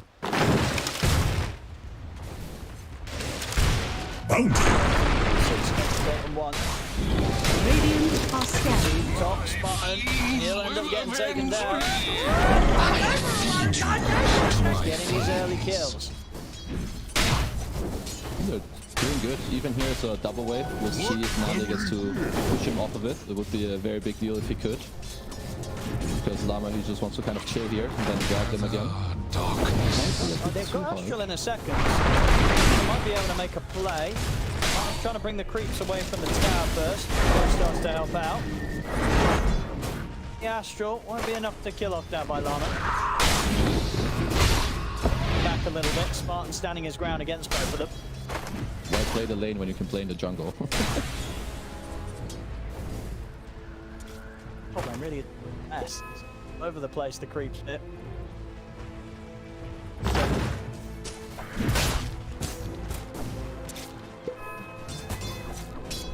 Top lane, what we got? 7 for Nande. Radiant was able to get something from this. Nice blip. Just to mess more with the CS, get some more hits off, and yeah, like from here, this is the type of timing where you're already winning this lane as Viper, as we can see from the CS, but now every time you just have this vision on Wish, you're gonna keep clicking him. And if Alex can get this level 3, where he has then 1 level in Avatars, he should really be looking around this mid lane, especially with the siege creep incoming and like on the next wave. Does here, but gonna have to walk back to base. Very low on HP. Stick around to get a stack done for himself.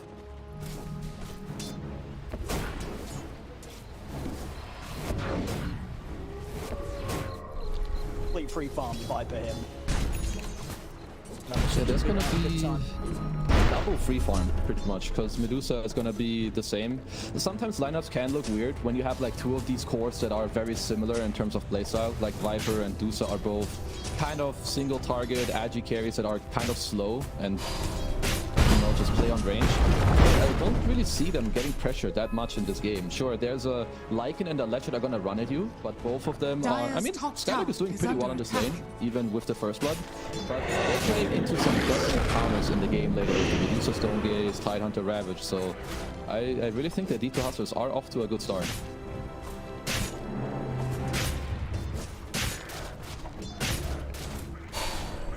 Chance for Angel here. See, I was trying to get the wrap round, and Angel knows it. He drops down the tombstone to make sure that can't set up for a play on him. Invisibility. Bounty. Catch anyone by surprise with that toss combo. Midas Rush is soon complete on OD. Nande only needs 300 gold, so yeah, he's more than happy. The Alex for an opportunity. Dire's bottom tower Set is up, under but attack. Wish he's playing smart, not stepping too far from his tower. Huh, I'm a bit surprised he didn't go there. I think with the Avatars into the Viper, he would probably just die because Warlock can't really help, but choosing to play it safe. Don't blame him too much. He's still just applying pressure by just being around. I guess he doesn't really have to even commit. Like, we can see how scared how scared Witch just has to be. As now, poof. Too late as Warden. Yeah, they'll get Spartan out of this one. Quite the big catch onto Wish they would have hoped for. Top lane as well, Divine Llama, able to pull some attention. Dire's middle tower is under attack. Here too, but TP'd out at a point. Ed. Punish him there. Well, they did lose the siege, so Wish actually is not gonna take too much damage on the tower. He's not too happy as he's still level 5, but he got some stacks. He's gonna get level 6, so there's gonna be a bit of recovery for him. And I think for D2 Hustlers, they should be looking to use their Lycan soon. Like, he has level 6. I think he's closing on the Dom. Perhaps he even finished it already. And top lane, Nande, he's just gonna be chill on his own. I think you shouldn't really use too many resources there. So playing through the Lycan is definitely something they should look for.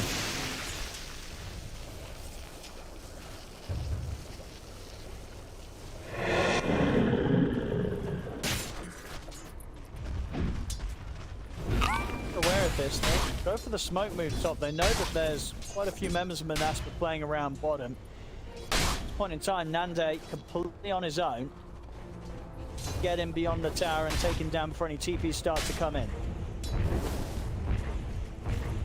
So know that this play is being looked towards. It's likely that they can get this play. Oh, bottom lane. Mirage is going to have to take the walk back towards Radiant's middle towards tower mid. is under attack. Yeah, caught in the trees. Trying to find the wraparound control. And they're going to be able to block him in. Monaspa, off the back of sort of a lot of movements happening on the map, they end up the ones being successful. They take down Shad. And quite a bit of time that was spent by Hustlers swinging up towards the top lane. And Mirage then having to make the walk back to mid where they get nothing. Oh, that was very nice. Like Nande, he steps up. You know, he doesn't like just run into the range of the creeps. He pulls them up north into his tower, so he's safe. He doesn't TP out because he knows that his team is about to make a play bottom. Yeah. In return, they just kill Shad. That was, yeah, very nicely done by MONASPA. Still keeping 3 of them down here. And for Hustlers, they've still got pretty much 3 of them around this top tower. They stay deep in the trees again. Do obviously have the threat of the Ravage to play with as well if they want to try and dive in for the OD. And they definitely make it tricky to make the call to go aggressive. Alex is going to start hunting through the trees now. We'll find him. Nande, immediate Astral, and a TP out. He'll get away. Hustlers should be able to put pressure on the tower here, but unable to kill this OD. Well played, really. On like some of these individual plays right now from MONASPA are really stellar. The fact that he didn't die earlier, now he gets the Astro into the TP out, because you want to keep a very like open map if you're MONASPA. Your Lycan needs to keep farming his side, Lesh needs to recover. So staying up here, being semi on top of the network and just like chilling and not dying. Now he'll just farm top again when it comes in. Great job as Shad. Taking a bit of poke, didn't have his mana shield on. Fine hit. Angel even popping down the tombstone at the turn. Continues to chase down by MONASPA. Hustlers, they're bringing the numbers to fight MONASPA here. Spartan looks to be the one to be left behind. Wish is going to just help play aggressive and make sure that even Hustlers turning up with Mirage as farm as he is on the Viper, top net worth at the moment. Not even going to be able to get Spartan. Spartan walks away, and MONASPA, they get a kill out of that. Yeah, also a very nice centaur stomp in the back by Skylark, who was sniping the centaur. Now, they got the mid tower to semi-low HP from D2 Hustlers. Nande is chilling top as he's just farming because they all had to rotate out. And now, from all of this as well, like look at the bot tower. It's being hit by summons. Once again, Undying's forced to TP here. So, yeah, MONASPA they're doing all the right things right now. And Desire, he's some of the TP, they can't leave late and for Nande with the itemization, he's pretty much doing what you were saying you wanted to see him do. And if he could get this out at a good time, this is something that's going to be pretty strong this game. For sure. Like when we talked about it earlier, so we liked the things Hustlers were picking because it's like these wall type heroes that make it hard for Lycan and Lesh to run in. But now you suddenly have this OD who can play from high range and constantly take out one, maybe both. And now suddenly that really leaves this tiny Viper and Undying like super volatile and susceptible. And it also fits to like the OD playing longer duration fights from high range, which is really cool with this Lycan form and the Leshrac and the Earthshaker. So yeah, I don't know. I'm just loving this. They're playing great.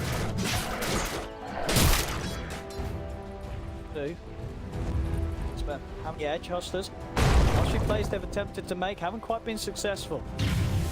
Being able to get the picks against MONASPA that they'd hoped for. The early moves of Viper. Look towards movement from Nande and Spartan. We'll see if they go with this with the Golem.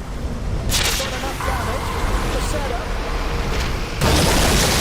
Try and stand his ground. Ravage comes out, but the dodge is there with the Astral. Does catch a big charge. Spartan will go down, and Mirage is going to be able to live. He won't. The Golem will manage to take him.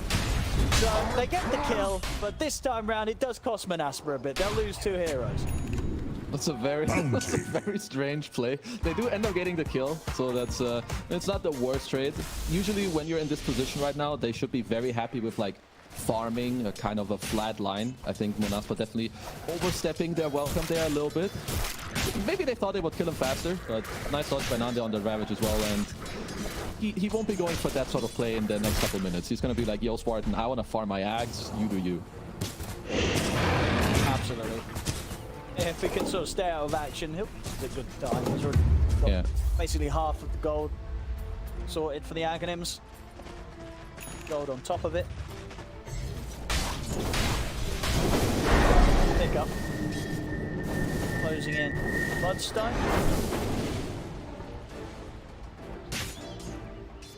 Llama.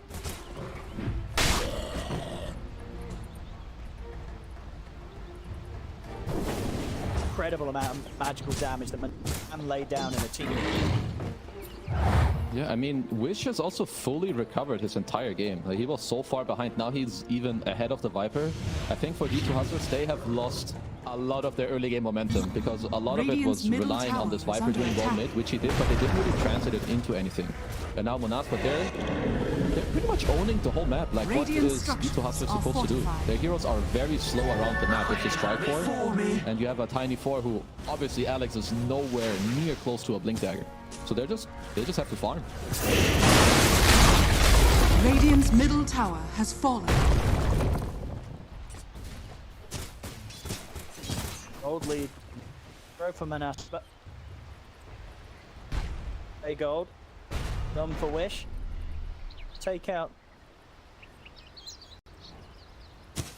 top area that Davai Llama's been able to sit up here pretty. Going to be back again in 10 seconds, so set up a fight if they're not. Like, I'm trying to think for now what you want to do if you're on the side of D2 Hustlers, because I think MONASPA are fairly happy with like maintaining the map as it is. Skylar can even look to like block some ancient farms every now and then with his wolves, block like some Lycan form to get some cheap kills, slowly pressure down this tier 2 bot tower. But if you're D2 Hustlers, I think that you don't have too many aggressive plays. Perhaps you can wait for this pipe on Davai Llama, get towards like this Manta style on Dusa to keep, you know, chipping out the waves, but your aggressive capabilities, they're not really there. Dire are scanning. Davai Llama and Alex turning up to hold the 2. Zaya. That's the one to Angel in the mid. Angel will pop the ult and drop the tombstone. Chase Desire out here, but the backup's coming in. Skylark. Shapeshift closing in on the entire. It's got Shad by his side, and TP's coming in as well from Hustlers, so they'll be able to hold Varian. Maybe even try to set up a fight themselves. Tombstone's been taken down. Got a Spartan drop a golem if Hustlers try and commit too deep into the action. Can't really step forward as much as they want. Davai Llama's got his eyes on Skylark, but going to fall low on the mana. Get the full combo off and ravage around this area too far from the team. Goes down, but again, MONASPA just moment they're getting that much more out of the map than Hustlers. Yeah, very awkward right now. A lot of like this mid standoff, which I don't think either team really likes to be in that position right now. Both teams are not really like super ready to the enemies, at least like in too deep of a line, because Desire, he wants to get his Blink Dagger, as Medusa has to continue to farm. So I think for D2 Hustlers, they just need someone bottom to just keep pushing out this wave, just keep farming until eventually perhaps MONASPA run too deep into you or they force a Roche. I think until then, there is just no aggressive play.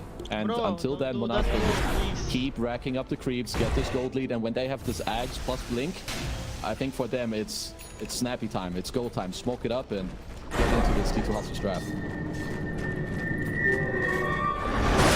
Set up onto the Davai Llama. Damage coming out for Nande. Looked to be way too much for Davai Llama to deal with. A few hits now at this point. Nande, and it takes down the Tide. He's ready to play with the Ags now with a double Astral. Level 12 as well, so big damage ready to drop with the Sanities. Is under attack. MONASPA, they're looking very tough to make any sort of move into it. It feels like this Radiant's game top tower already for Hustlers is kind of falling into a situation where they're just sort of looking at Shad and saying, Shad, please carry us. It really is. And that's for him. He needs to be given the time to get there. Because I think MONASPA now, like I was talking about their item timings, they have Overlord into drums, they have the Axe completed. the Shaker on Blink, they can force a Roche and they can continue to just starve the whole map. So even if this Medusa gets fat, which he might, he's going to be playing against like 3 insanely farmed 4 heroes. Absolutely, and Monaspa's kind of approach to the game, as with the first game of the day, we saw against Alliance, it's very, very clean. Very well prepared today, and said at the start of the day by T, you know, Monaspa, this is the team that you've got to fear in the best of ones, and Radiant's middle ready tower game is 1 under against attack. Alliance now, and we'll start this game 2 against D2 as we're seeing exactly why. Yeah, this Roche is gone. Your Shan has fallen to the I turret. feel like for the past 7 Dire's minutes, bottom they've tower done is under attack. all the right things, apart from maybe small mid engagement. They have good vision, they're making the right moves, they're building the correct items. So if Monaspa can keep up this pace, yeah, I'm very scared for this Medusa. Dire are scanning.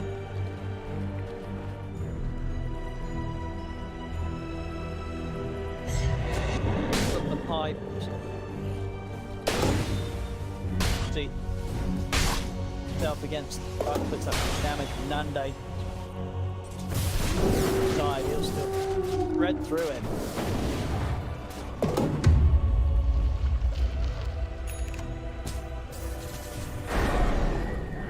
Dire's there Dire's to top jump. tower is under attack. That's Radiant's open middle with. tower is under attack. One as well. Yo, they're ready. About continuing for this fight. Angel set up the area with the tombstone. That makes it a bit harder for Monaspa to fight into Spine. He'll get left behind on this one. They'll let him live a little longer. The defensive Astral from Nande trying to save the wall up, but there's no escape. They hold the area nicely there, Hustlers. They aren't able to fight into them this time. Very nice job by Hustlers. So I think the only way that they can fight, if we look at their draft, they need to fight in like very close areas. Like they have a lot of area control. They have a tombstone, a ravage, then maybe you can put a combo with a stone gaze. So if you look at Monaspa's draft, they want to like fight in more, like way more open areas where Lycan can chase you down and kite from the trees, where it's easy to reach some astrals here and there to like keep kiting. So around these high grounds and these close-up areas, Monaspa have to be really careful. I legit think it's the only win condition Hustlers have when it comes to team fighting. Careful, that's it. Hustlers to be careful. There's a smoke coming for them. friend, They're ready. And they'll find Angel. They'll settle for him. Maybe they'll be able to get more. Actually, Nande, he's got the catch onto Davai Lama. They'll be able to turn this into 2 quick kills. Pressure coming in with the bottom Radiant's wave. bottom They'll also tower look for is under this attack. tier 2 tower as well. Radiant Only 3 heroes structures alive. are Unlikely fortified. Hustlers can do much to put a stop to this Dire's push. middle tower is under Tower should be attack. going down. This tower is definitely dead. I wonder if they... I feel like you can even stay here with like 1 or 2 heroes, like poke into the tier 3, force the glyph, maybe force some heroes Radiant's back. bottom Because right tower now, has fallen. they lost to tier 2, but they're still farming on the map. So I really like that they're pushing forward here. Radiant's Like, bottom if they don't tower bring is enough under heroes attack. back, you can just keep chipping until you feel like, okay, job's done, they TP 3-4 heroes, now we chill.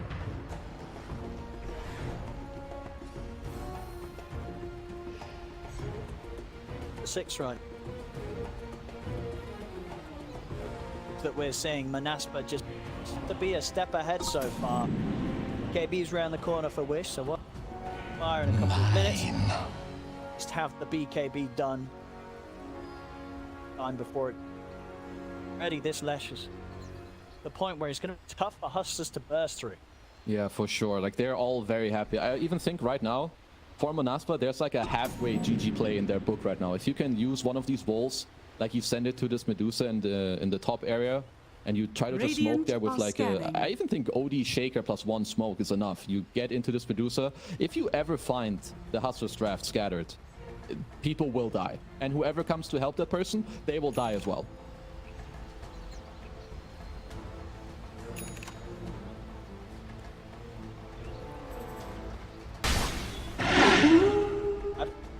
Artie very close. Time done. His farm, of course, still there. Comparable with the aspect. Dire are scanning. Llama and Mirage, they are falling behind, so it really is more like a game that Hustlers, they're really going to be sitting on the shoulders of Shad, hoping that this Medusa can turn this game around at some point. Yeah, he has to do some heavy lifting. And I've said it before, even with his high net worth, there's a lot of things that are annoying to play into. Fisher into Totem Stun with the Shard. There's aggressive Howl. These double Astrals. And not only is it annoying for you, but Nande, he's gonna steal like 1,000 mana maybe from like 2 Astrals once you have Skadi. So yeah, this OD ult, you better watch out with the other heroes. Yeah, well, you do the maths on it. That's it's big numbers. It's a lot of big numbers. It's a lot of numbers.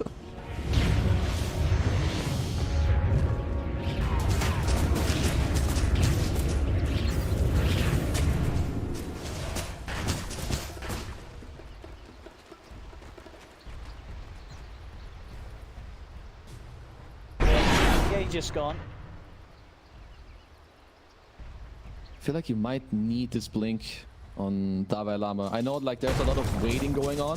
I think right now they can look for some scrappy fights as they're trying to smoke up with the tiny Viper. But the bigger engagement, you need this dagger. Try to blink, ravage, followed up with a Stone Gaze, have Viper hit some heroes, maybe get 1 or 2 Dire's scrappy middle kills tower and then is under attack. back off from there. It's just too hard. Like, I don't want to be Dalai Lama in this position right now. I feel like I can't do anything aggressively, and if I get caught alone, the OD just chomps me down in 3 hits.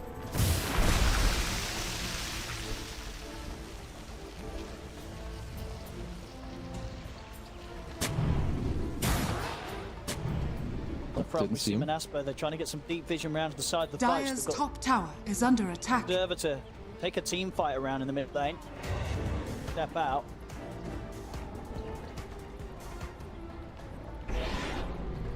A tithe to the impurities.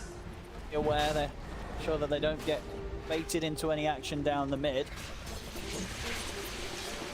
Playing it fairly safe. I would. There's only one more thing I would like MONASPA to do slightly different. It's Skylark using these wolves to scout a bit more. Like a lot of these heroes are just so slow by nature with this Viper type Medusa, and your lineup is very fast. I think you could really like be scouting out a lot of good information. And Dalai Lama is getting some poking on him.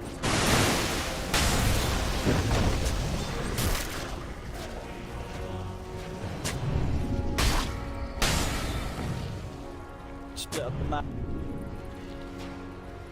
Availability.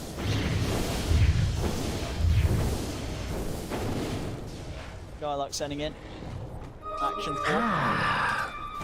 Yeah, I must say I'm really liking the optimizations on MONASPA's side. I wonder what Spartan is gonna buy. He has like 2k gold saved up on this Warlock. He has a Veil already, which is cool. I feel like he has pretty much free reign to buy whatever he wants. I feel like you could buy, I don't know, you could buy Vlad, Solar Crest, you can Rush Refresher if you're a fancy boy. But in terms of the other itemizations, like all these Boots of Travels, it just counters these Radiant heroes so much because they're so slow and like clunky in these teamfights. You can outplay them very easily. You have Upheaval, fast move speed now with double travel and Lycan form. So yeah, I still think MONASPA, they're checking off all the boxes that, you know, of what they have to do.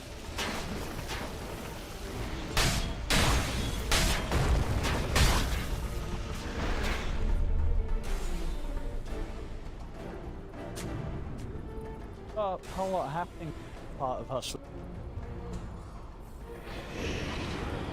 Second wave is going to be the name of the game soon. That's Yeah, MONASPA, they'll get ready to look for a fight. I mean, Hustlers have sort of just been farming as 4 around this area. MONASPA, they're ready to push them out of it. They take down Angel. Get more of the Astral, that'll do it to take out Alex. They'll get both of the supports. Skylark, check out the situation around the triangle.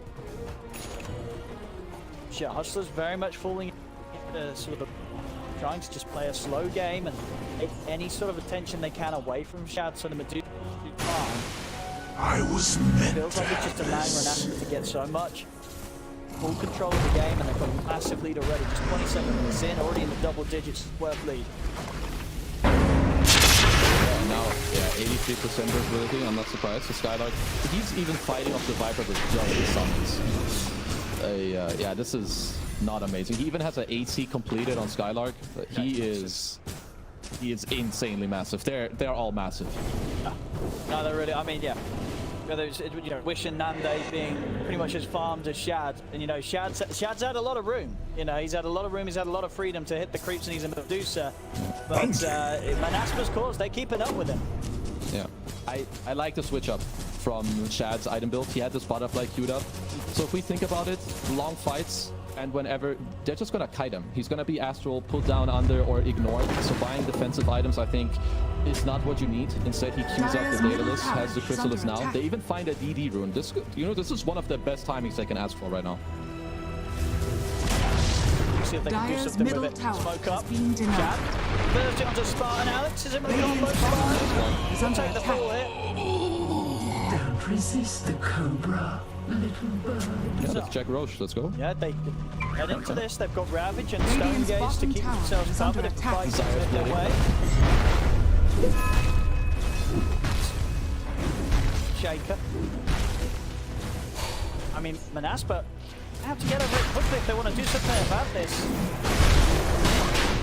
Oh, that's insane. They get this Roche. I mean, you get it. There's DD on Shad. That's going to help them do it. That'll be Roshan going down. Aegis into the hands of Shad. There's a shard available as well, of course. Wow, that's super big deal. Him getting this DD, him also swapping out like his item build for the correct one, now getting Aegis and a shard for the team. Yeah, suddenly this is like some insanely big swing, like no cap. Even though you're down 11k gold, you're gonna be feeling a lot better after this play just now.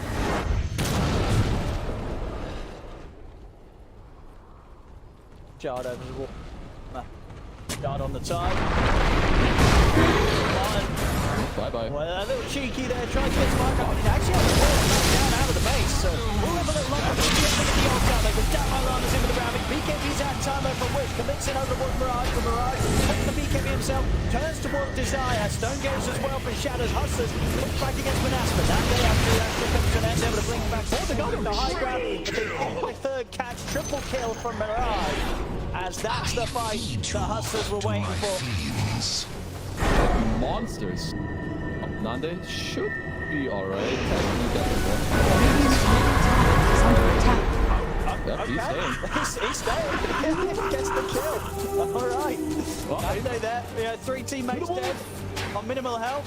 Yeah, most people blink out. Nande, he's done the maths. He's like, alright, this will do it. This will kill the tide, and he's absolutely right. Alright, so Monaspa they gotta relax. You don't have another one of those mistakes in the bag. Maybe one more for an even game. You do this twice, I think you lose. Because they're owning now. They're winning these fights. They gave the shard to Tide, which now allowed them to also get this follow-up kill at the end. Spartan he's heavily out of position. He needs to take a couple deep breaths, chill a bit. They need to take long fights. They can't have this Warlock sit at the forefront and like get tossed in a third time. Let's not have that happen.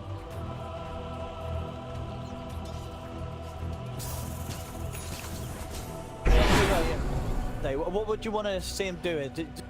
Just buy the bots, or do you just try and get that refresher picked up? Let's see. I think you go bots. Like you go bots, you just like you play this like faster map type style, play these longer fights, and then you get the refresher as like a last item. I think like for now these two Astrals, if they just play fights properly, I'm sure they should be fine. It's just that right now they're getting outplayed.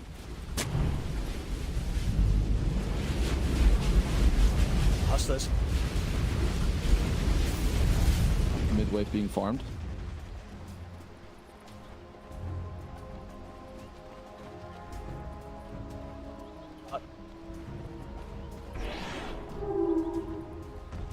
Tower. Wish. Base. Radiant's bottom tower is under attack. Deal with this pressure. Starting to fall pretty low. I think we should pressure this bot tower a bit more. Like Hustlers, I've said this multiple times now, their cores still, even now, they're very immobile. Like they don't wanna like have this weird pressure coming in at the bottom side. Like Spartan is in the right spot as is Desire, but I need a core to be here. Like Skylark should rather be like on this bottom half of the map, which now is here as well. So doing the right thing, because they can just constantly force Hustlers back. Like if they don't want to fight, they can just force them back in different ways than straight up running into this Medusa and Tide, because right now with this Aegis, I think they're too strong. Okay. Getting of a setup onto Shad. 800 mana gone. They're able to keep chasing Bishop, but they are still aware that behind Shad. There is backup. Davai Lama with the Blink Ravage there. Onto him, so they'll hold back. But done on Skylark. We're seeing sort of multiple answers as well to the Magician. If you like this from Wish, you know, Aghanims, it's very close to being done on the left track. Yeah, it's gotta be good. Is he missing anything? I mean, Shiva is very good for them as well, but I don't really fault him for the Axe. Perhaps it's also something that Nande wants to build later, as yeah, they popped the Lycan form, right? I guess just want to move around the map faster, just making sure it's still working. But yeah, this game is definitely creeping more and more into the Hustler side right now. Aegis is expiring, so perhaps this is something that they've been waiting for. So this next fight is crucial for both sides. Well, we're still yet to sort of see MONASPA hit their big bomb. You sort of let this fatal bonds blink. It's going to be huge, massive magic. So, you know, if there is Wish and Nihilism, increasing all this amount of damage that the enemy's going to be taking, some of them will pop. Yeah, for sure. But the way you set it up is by taking like these slower fights, right? And for MONASPA, the way I've looked at like their last 7-8 minutes of gameplay, I don't know if they have the slow team fighting in them right now, but if they can identify this, then we might see it. Like, they need to play with these Fissures on long range, throw in some Astrals, and like, you know, have the Lesh in front and chill. You know, play a slow natural fight. Oh, hello, Wish. BKB forced. BKB. Some control onto Alex, but a force staff gets him away from the combo. Just ready to play now that BKB's down on Lesh.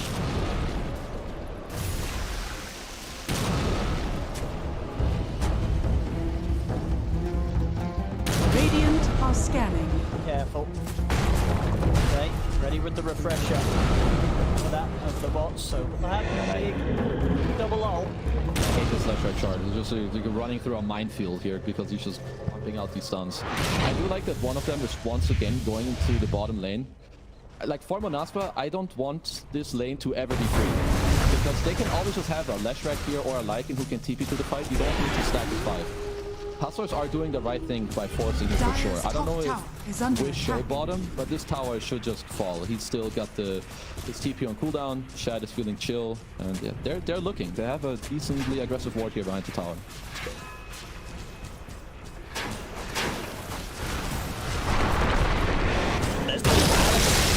The toss back in the Ravage is a perfect catch. A perfect catch there from Alex, finding Nande. And with that, it'll be an easy tier 2 as Nande out for 70 seconds there. It felt like MONASPA were playing it careful, sat back, but Alex just stepping a little, you know, Alex finding Nande stepping into that vision of the Observer and immediately punishing for it. It's a full minute without and Spartan also in trouble. He's caught by the side of the Ghost. Will get forced just far enough to survive. Modification coming out here from MONASPA, but they're going to have to try and hold it 4 versus 5. Lycan is saying hello bottom. Have to check soon about what Hustlers to do here. Dire's top tower has fallen. Start. Radiant's bottom tower. Aggressive, still 30 seconds, no OD. Dire's top barracks He's are going under to TP attack. back to deal with the Lycan problem. It will be Davai Lama. He'll come in for the defense. I mean, the Hustlers overall will start to back off from the push. They'll take the tower. They'll back off for now. Again, that difference continuing. Radiant's middle tower is Closed here under by attack. Hustlers. Ooh, okay, if you're MONASPA, they need to fight this Roche. And you can still fight the same way as you did before. I think Shad is closing in on critical mass. I mean, he's hit it already, but if he ever gets like some BKB link-ins or another item where then they don't have this mechanism where OD can put him under, I honestly think the game might just be done at that point. He's queuing it up now. So MONASPA, they've only got 1 or 2 more fights in them right now. And this is the most important one, being the fair Roach. Ooh, the golem. That's a golem. Couple of them, but And the golem Lycan won't here. last long. Instantly taken down there by the damage of Shad. Uh-oh. Row, that's not good. Skylark, he's going to be able to go for Angel. On the ground, but Hustlers still managing to hold this area. Alex at the top of Skylark. Managed to get the disarm off onto Shad. They're able to separate from the Medusa as well during the Stone Gaze. That's what I said. Apart from will get caught by it. BKB comes comes out with a bite to grab the starting damage from the control on the slope from the Medusa. There's no chance for a walkway here. She's out the fight. And they turn to the ultimate full burst. Another one. And the second one, that will get the clean up of both Alex and Mirage. Buyback. He's in with a buyback. Nande giving the chance for MONASPA to keep holding this fight. Desire that doesn't do much at all, and down by Lama able to walk it off, but only until another Astral comes in from Nande. As MONASPA managed to take this fight, great positioning from Nande. He's able to get the job done. Now it's... Yeah, that's just their roach, it looks like. Okay, well played by MONASPA, you know, trying to... I feel like they kind of baited D2 just to like come back into them in like this more open area. Undying dies first. That was just kind of so nice to get the action what we talked about earlier. It took a while for them to execute it, but now they got the third roach and they got a refresher shard. This is very big for them. 1900 bonus mana on Jeez. Nande has been playing this very nicely. Not the carry that you kind of expect to see, but making it work here. And of course, this is all pre-BKB. You know, he's gone for the full greed build, the Midas Ags Octarine refresher, nothing to kind of keep him out. So outside of the Astral Blink. Yeah. So when he has that BKB online, he's going to be a right to. And look what they just found as well. They just got the Timeless Relic for it. Yeah, that's a big one, and a super obnoxious one if you're on the side of D2 Hustlers. This OD is the entire win condition. I don't care about any other hero on the MONASPA side. If you're on D2 Hustlers, the only thing you need to be saying right now, if you want to win this game, is that we need to jump this OD every fight, no matter what. If you jump anyone else, they will, I'm sure they will lose every fight.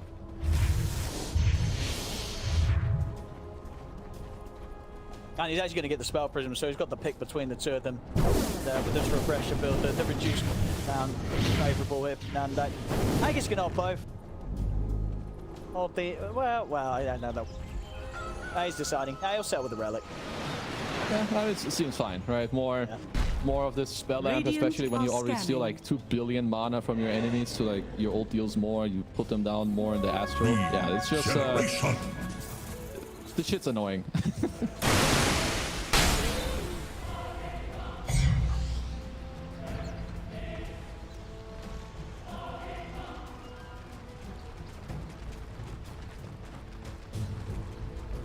Spurt. Bye. Online for Nande. Sanity's ready to drop.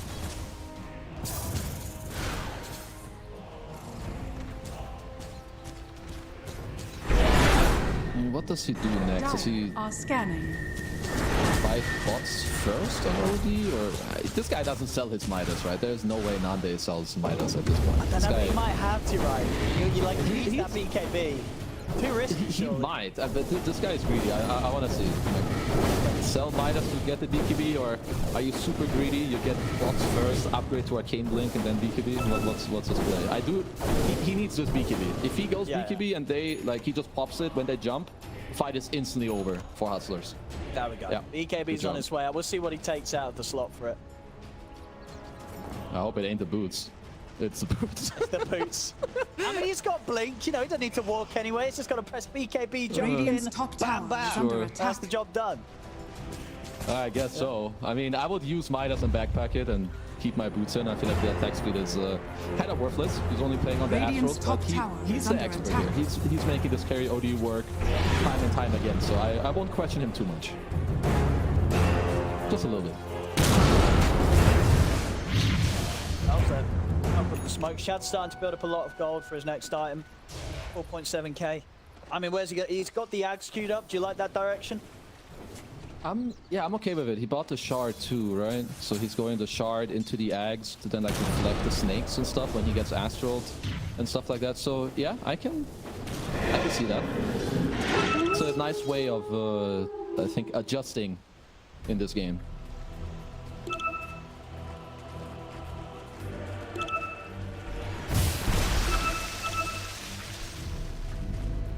I mean, one other thing that could be very good on him is, so like the way we've talked about this game is, in my opinion, this entire win condition is his OD.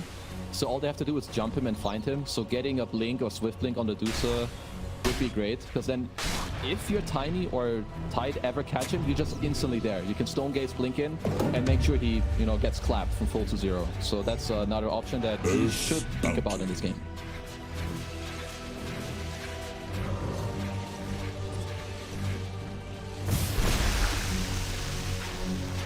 Enemy team has Aegis. Let's we're waiting a bit. Neither team really too happy to get too deep into enemy lines for now, as this Medusa is still incredibly fat if we're looking at the network chart.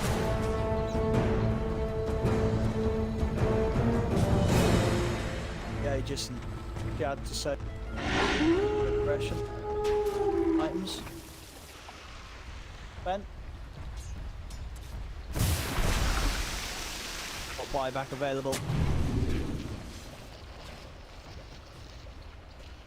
Well, he did switch to BKB for a moment, so it's a little indecisive on the Medusa, and I don't blame him. I think either way is a decent way to go about it. Perhaps the next 2 items is going to be you drop the Dragon Lance for the Swift Link, and then you still buy this Ags as he has it queued up. So yeah, BKB is definitely pretty good, just to make sure he doesn't get put under by this OD, doesn't get chain stunned by the Shaker. It's good.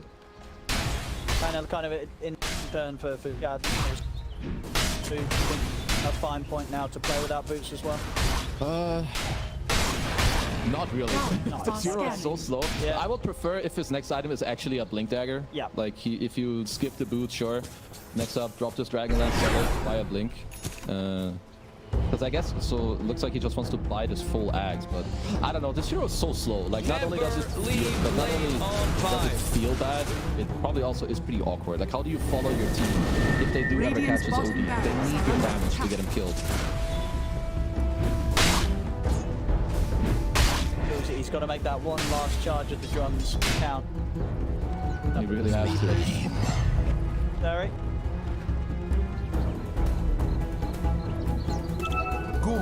Radiant are scanning.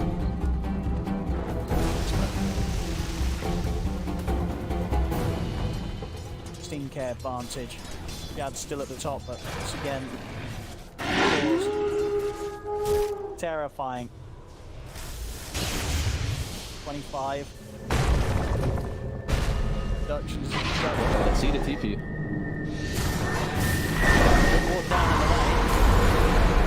In fact, he'll just drop the first sanity. It's not going to be enough to get any kills. It'll get them low. He's able to blink away from Shad. Radiant's bottom barracks. See if he can grab more from this. Radiant's top barracks. As the Astra's back up, they can look to turn back towards this tide a little bit. Now by Llama, they get bailed upon. I don't think his team really offer anything to help him. They've got the 4-star.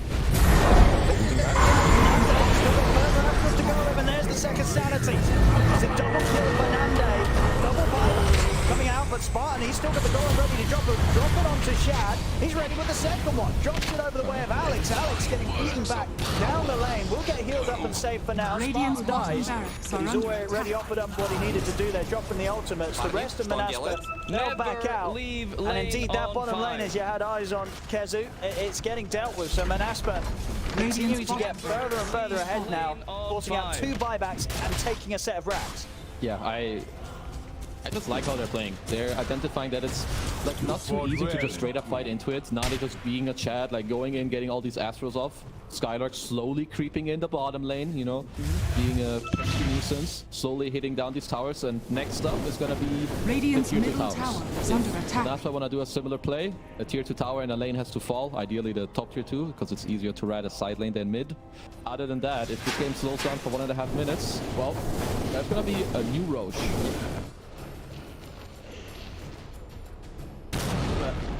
Lightening up their play here today. Running out again on Nande. Well, of course, he, you know, with this sort of money as well, he can just consider sort of eating the Aghanims. Never leave that lane way. So, on 5. You know, if he really wants to hold on to pumping the Midas as long as he can this game. Yeah, he might. Honestly, he just really might. Yeah. I'm not gonna... He's performing well. I'm sure he knows what he's doing. If he feels he can, you know, make it happen without the boots, then He's probably right in doing so. And all these items that are also coming out, they're just so annoying for Shad to deal with. They have a double halberd, they have the axe on the Leshrac, Warlock is gonna play on high range. So yeah, this next Roche is gonna be very, very crucial. Perhaps taking buybacks, smoking around, taking this outpost just to have this opportunity of bringing more lives into the fight is something crucial, perhaps even for both teams.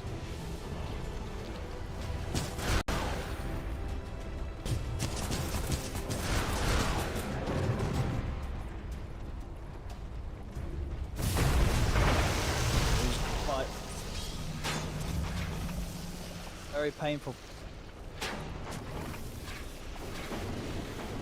Very. With that agony. Shard. Ready for the taking. Shad's going to step into the pit. No, he's in there.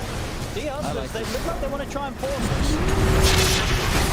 I think Hustlers have to make it. I mean, look, Skylight's in with the BKB. He's going to look to try and chase down Angel. The easy kills, and they'll get it. That's going to be Angel out of the fight without any buyback. They get the head to Nando, and Nando's in trouble.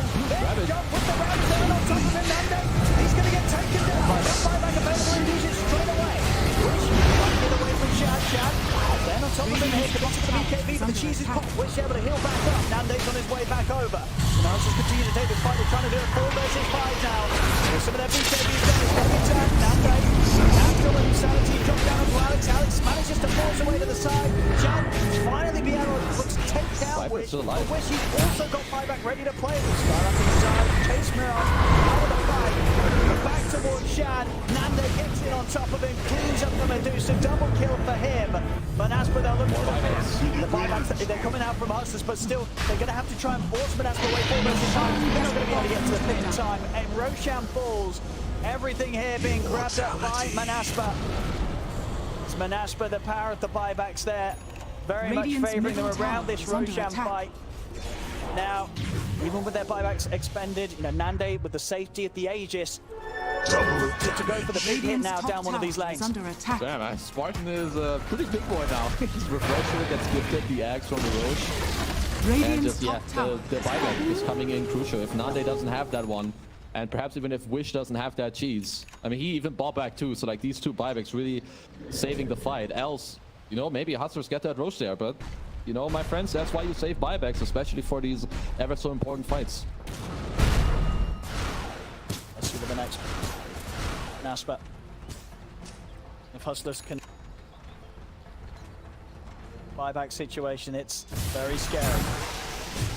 Very scary, even for both sides. Now maybe somehow Nande ends up jumping in a bit too deep or gets tossed back. Maybe they burn through his Aegis, take him out, and suddenly you're in a situation where the OD's out of the game for 2 minutes. May have this 27k lead, but they've still got to be very careful going for the finishing blow, Monaspa. Yeah, like right now, if you're Monaspa, I don't know how hard they want to just like force into these tier 3s. I would say you just slowly starve out the map, and make sure you keep those outposts as they are. Have a gem, deward everything, slowly accumulate more and more gold, and perhaps you can like hold onto these towers with some Lesh running in, you know, force, like looking backwards so you can get forced out, and just slowly play it like that, because I would say they're not really in a hurry. 30k gold lead, just slowly chip down the map, play it cool. Bounty. They're going to be filthy. Dire are scanning. Gad, queuing up the Refresher. KBs and the Stone Gazers and the team fights. Okay, yeah. Refresher ain't too bad. Still of the opinion that the Swiftlink and Refresher are both great items for him. Of course, he doesn't have a gold cheat, so he has to decide on one of the 2. Unluckily for him.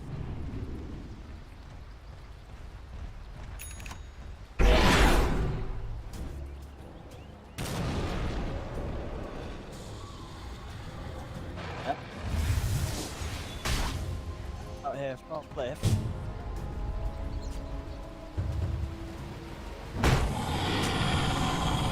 Done combo from the shake could be deadly for Hustlers. Hustlers start to step up here with this smoke. Pressure onto this tier 2. with an answer. Hustlers start to show their hand down the mid. Ready to decide. Desire and Nande, they're trying to start off the action. Nande, Radiant's middle tower find is a under hex. attack. Very far away. We'll see Spartan drop the goal to try and kind of give some sort of space here. But Nande to be able to step away. Protected by now by the Eon disc. Is under attack. Just to keep himself protected. Alex jumps into the Radiant's combo, but middle Nande's tower already is out with the falling. Blink Astral. Teasing around with Hustlers there. Radiant's middle tower Still is looking a under little attack. dangerous when they do moves like that. Yeah, for sure. I would say that Skylar was mainly popping his ult like pressure his tier 2 Radiant towers. are Now scattered. he's just poking a bit, Radiant's stealing a middle bit more of the tower is mana. So under attack. they weren't really looking for a fight. They were like poking around. I mean, like you said, they have Aeon Disc and BKBs to bail out. I do like that Nande has his Aeon Disc. Yeah. Because we said it time and time again, he needs to die first. How do you mitigate that? Build an Aeon Disc. Ask for yourself, blink out, pop your BKB. He even has an Aegis now, so he has like 3 layers of save. But even when the Aegis is gone, this Aeon Disc is gonna do a lot. Now we'll see Slay Mirage changing up the build. He had the refresher queued up to go for like the refresher hex plays, but he'll check Illusion. Yeah, what some sort of an answer to that Eon disc. great adjustment. And it's just continuously throw answers at the enemies, like when they do this. They understand. Item to hold. It's looking very dead. Coming out. Spartan, one fire is here, but the damage has been done in return. The double Sanays have taken out 2. Both Alex and Angel dead. She's going to continue to chase up for more. Desires into the echoes in the shot with the escape of Mirage and Shad. Mirage taken down. Both him and Angel will buy back. Seconds of Shad's BKB put to waste there. Duration of that Halberd persisting. And then back in with the Astrals, but then to jump over the water. The Disc back on line. They've reduced cooldown. Thanks to the Octarine, and they're able to force him back to safety, the high ground. Manaspa, an aggressive move there. They themselves only losing 1, but able to effectively take down 3. Angel and Mirage having to buy back there, so continued damage being done here by Manaspa. They're just, yeah, they're just playing it correct. They're trading, you know, nicely all the time, forcing out buybacks over and over. They traded their Warlock for a core and an Undying buyback, so really nicely done by them. There is a window now, though, for D2 Hustlers. The Aegis is gone. Aeon Disc is on a slight cooldown, so they could try and go for that, or you just wait for one of these nullifiers to be done. Dalai Lama was thinking about buying one himself. As we have a rapier on chat, you know what I respect about this game is that both teams are just playing to win. Like, Hustlers are down 30k gold. They're just going into the pit. They're buying the items they need to in order to win the game, not like, you know, some passive shit. No. Buying the rapier in order to come back into this game, this is good stuff.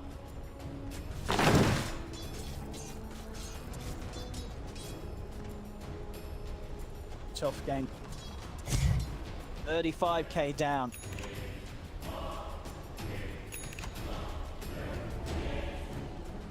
They need one of these nullifiers or their refresher on Tide. It's like they need more. Shad needs a little bit of help, either to be able to burst this OD or a second Ravage in the fight. Because I mean, look at Monaspa's gold leads. They just have all the items that they want. Now we have stupid Howl talents, which are incredibly strong, especially against this Medusa.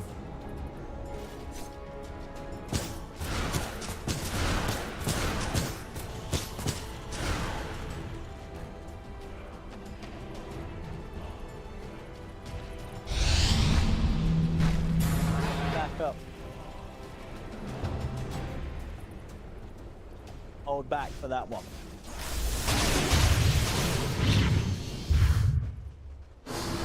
When he uses Howl, will it remove the Divine Rapier damage with the 25 talent, or am I being stupid? Yeah, no, for sure. Yeah. Yeah, he should Normally legit it's just the base, wait but now until it's this just- BKB is over. Oh my god. That's way too good. But he has only one way of dispelling it. Honestly, if you're Shad, I don't know if their neutral item stash has like a dispel in it. Yeah, he should take the flicker. My lord, he needs that. This Howl is... Look at his damage. Yeah. So yeah, we'll see how much. I'll try and keep an eye on what his damage actually gets shut down Radiant's to. middle tower is under attack. Looked like he went from 500 to 150. But we'll see it again when it happens the next time. Actually, that's quite the reduction. That's going to feel pretty bad. Yeah, he's gonna tickle them.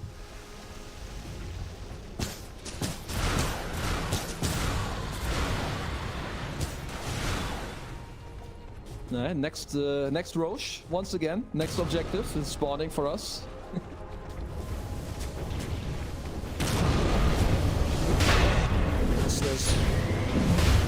And they try and make some sort of risky play to stop this. I don't think they can.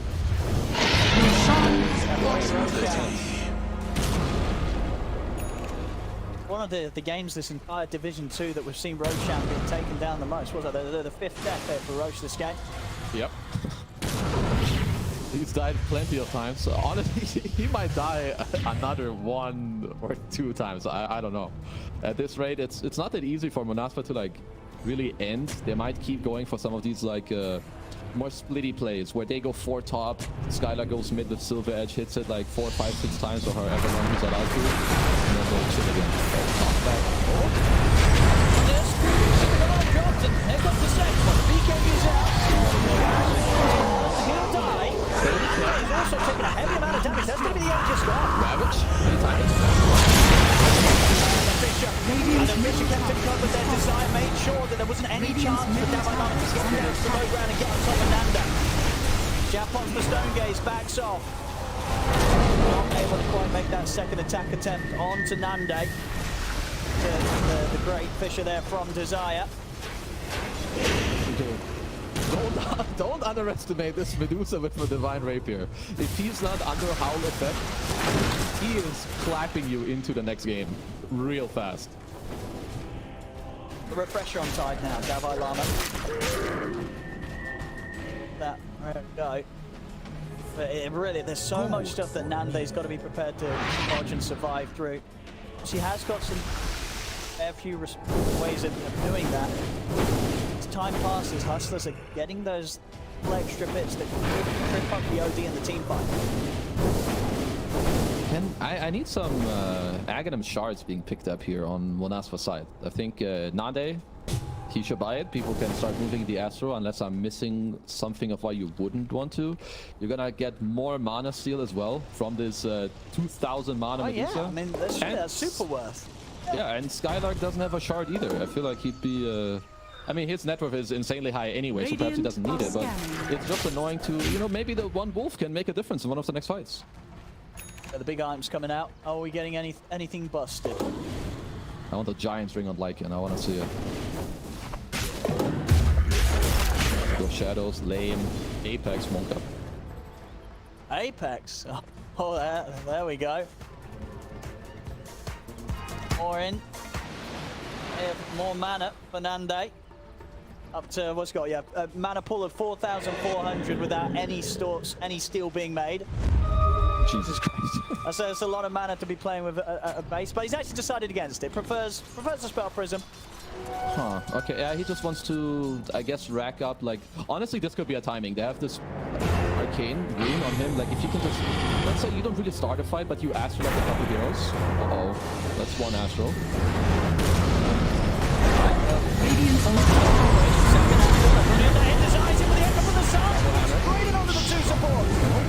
As Alex and Angel are out of the game, once the BKB in the Stone Gaze and attempts to put it back onto the side there, Davalon pops it down again, the second one. Also the other throws back. The ledge track over to warp Shad, but another actual comes into play. Shad getting disarmed, will be forced back to safety. Radiant's middle tower is under attack. Still trying to get aggressive and onto them. Stones to the ready, begins to heal up. Still stacking up the poison upon him. Shad comes in. He's getting Astral after Astral after Astral. Just continuously getting control here. There's the 70s back up again. The coin's going to get dropped. It's going to be Hustlers falling left, right, and center. 2 down. No buyback here. Alex or Angel. Shad's out of the game for 2 minutes. He'll buy back. But that's the Rapier hitting the floor. Skylark will pick it up. He'll claim the Rapier. 70,000 gold lead here for MONASPA. Jesus Christ. I mean, there's no way they can lose this game, right? Kezu, this has got to be an impossible game to lose, surely. It's got to be a... That might be a 1%. Yeah, this has to be a 0%. It's got to be a 0%. I mean, we see the Deso being picked up here from Desire. He's ready to try and close this game. Radiant's middle tower is under attack. Radiant's top tower is falling. Mirage. And he's going to get a slap to the face. They put the fortification situation. There's the buyback back online for Angel. Jack, forced to the side. Angel going to TP in very aggressively. Probably immediately to his own death.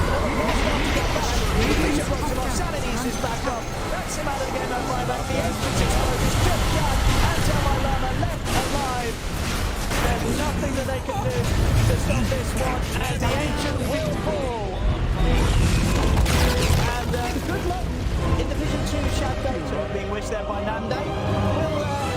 We'll take that as he's being genuine and being friendly, but Yeah, it might be a bit they're of good friends, banter. right? Yeah, Yes. they're good friends. Oh, they like, are. Are they actually?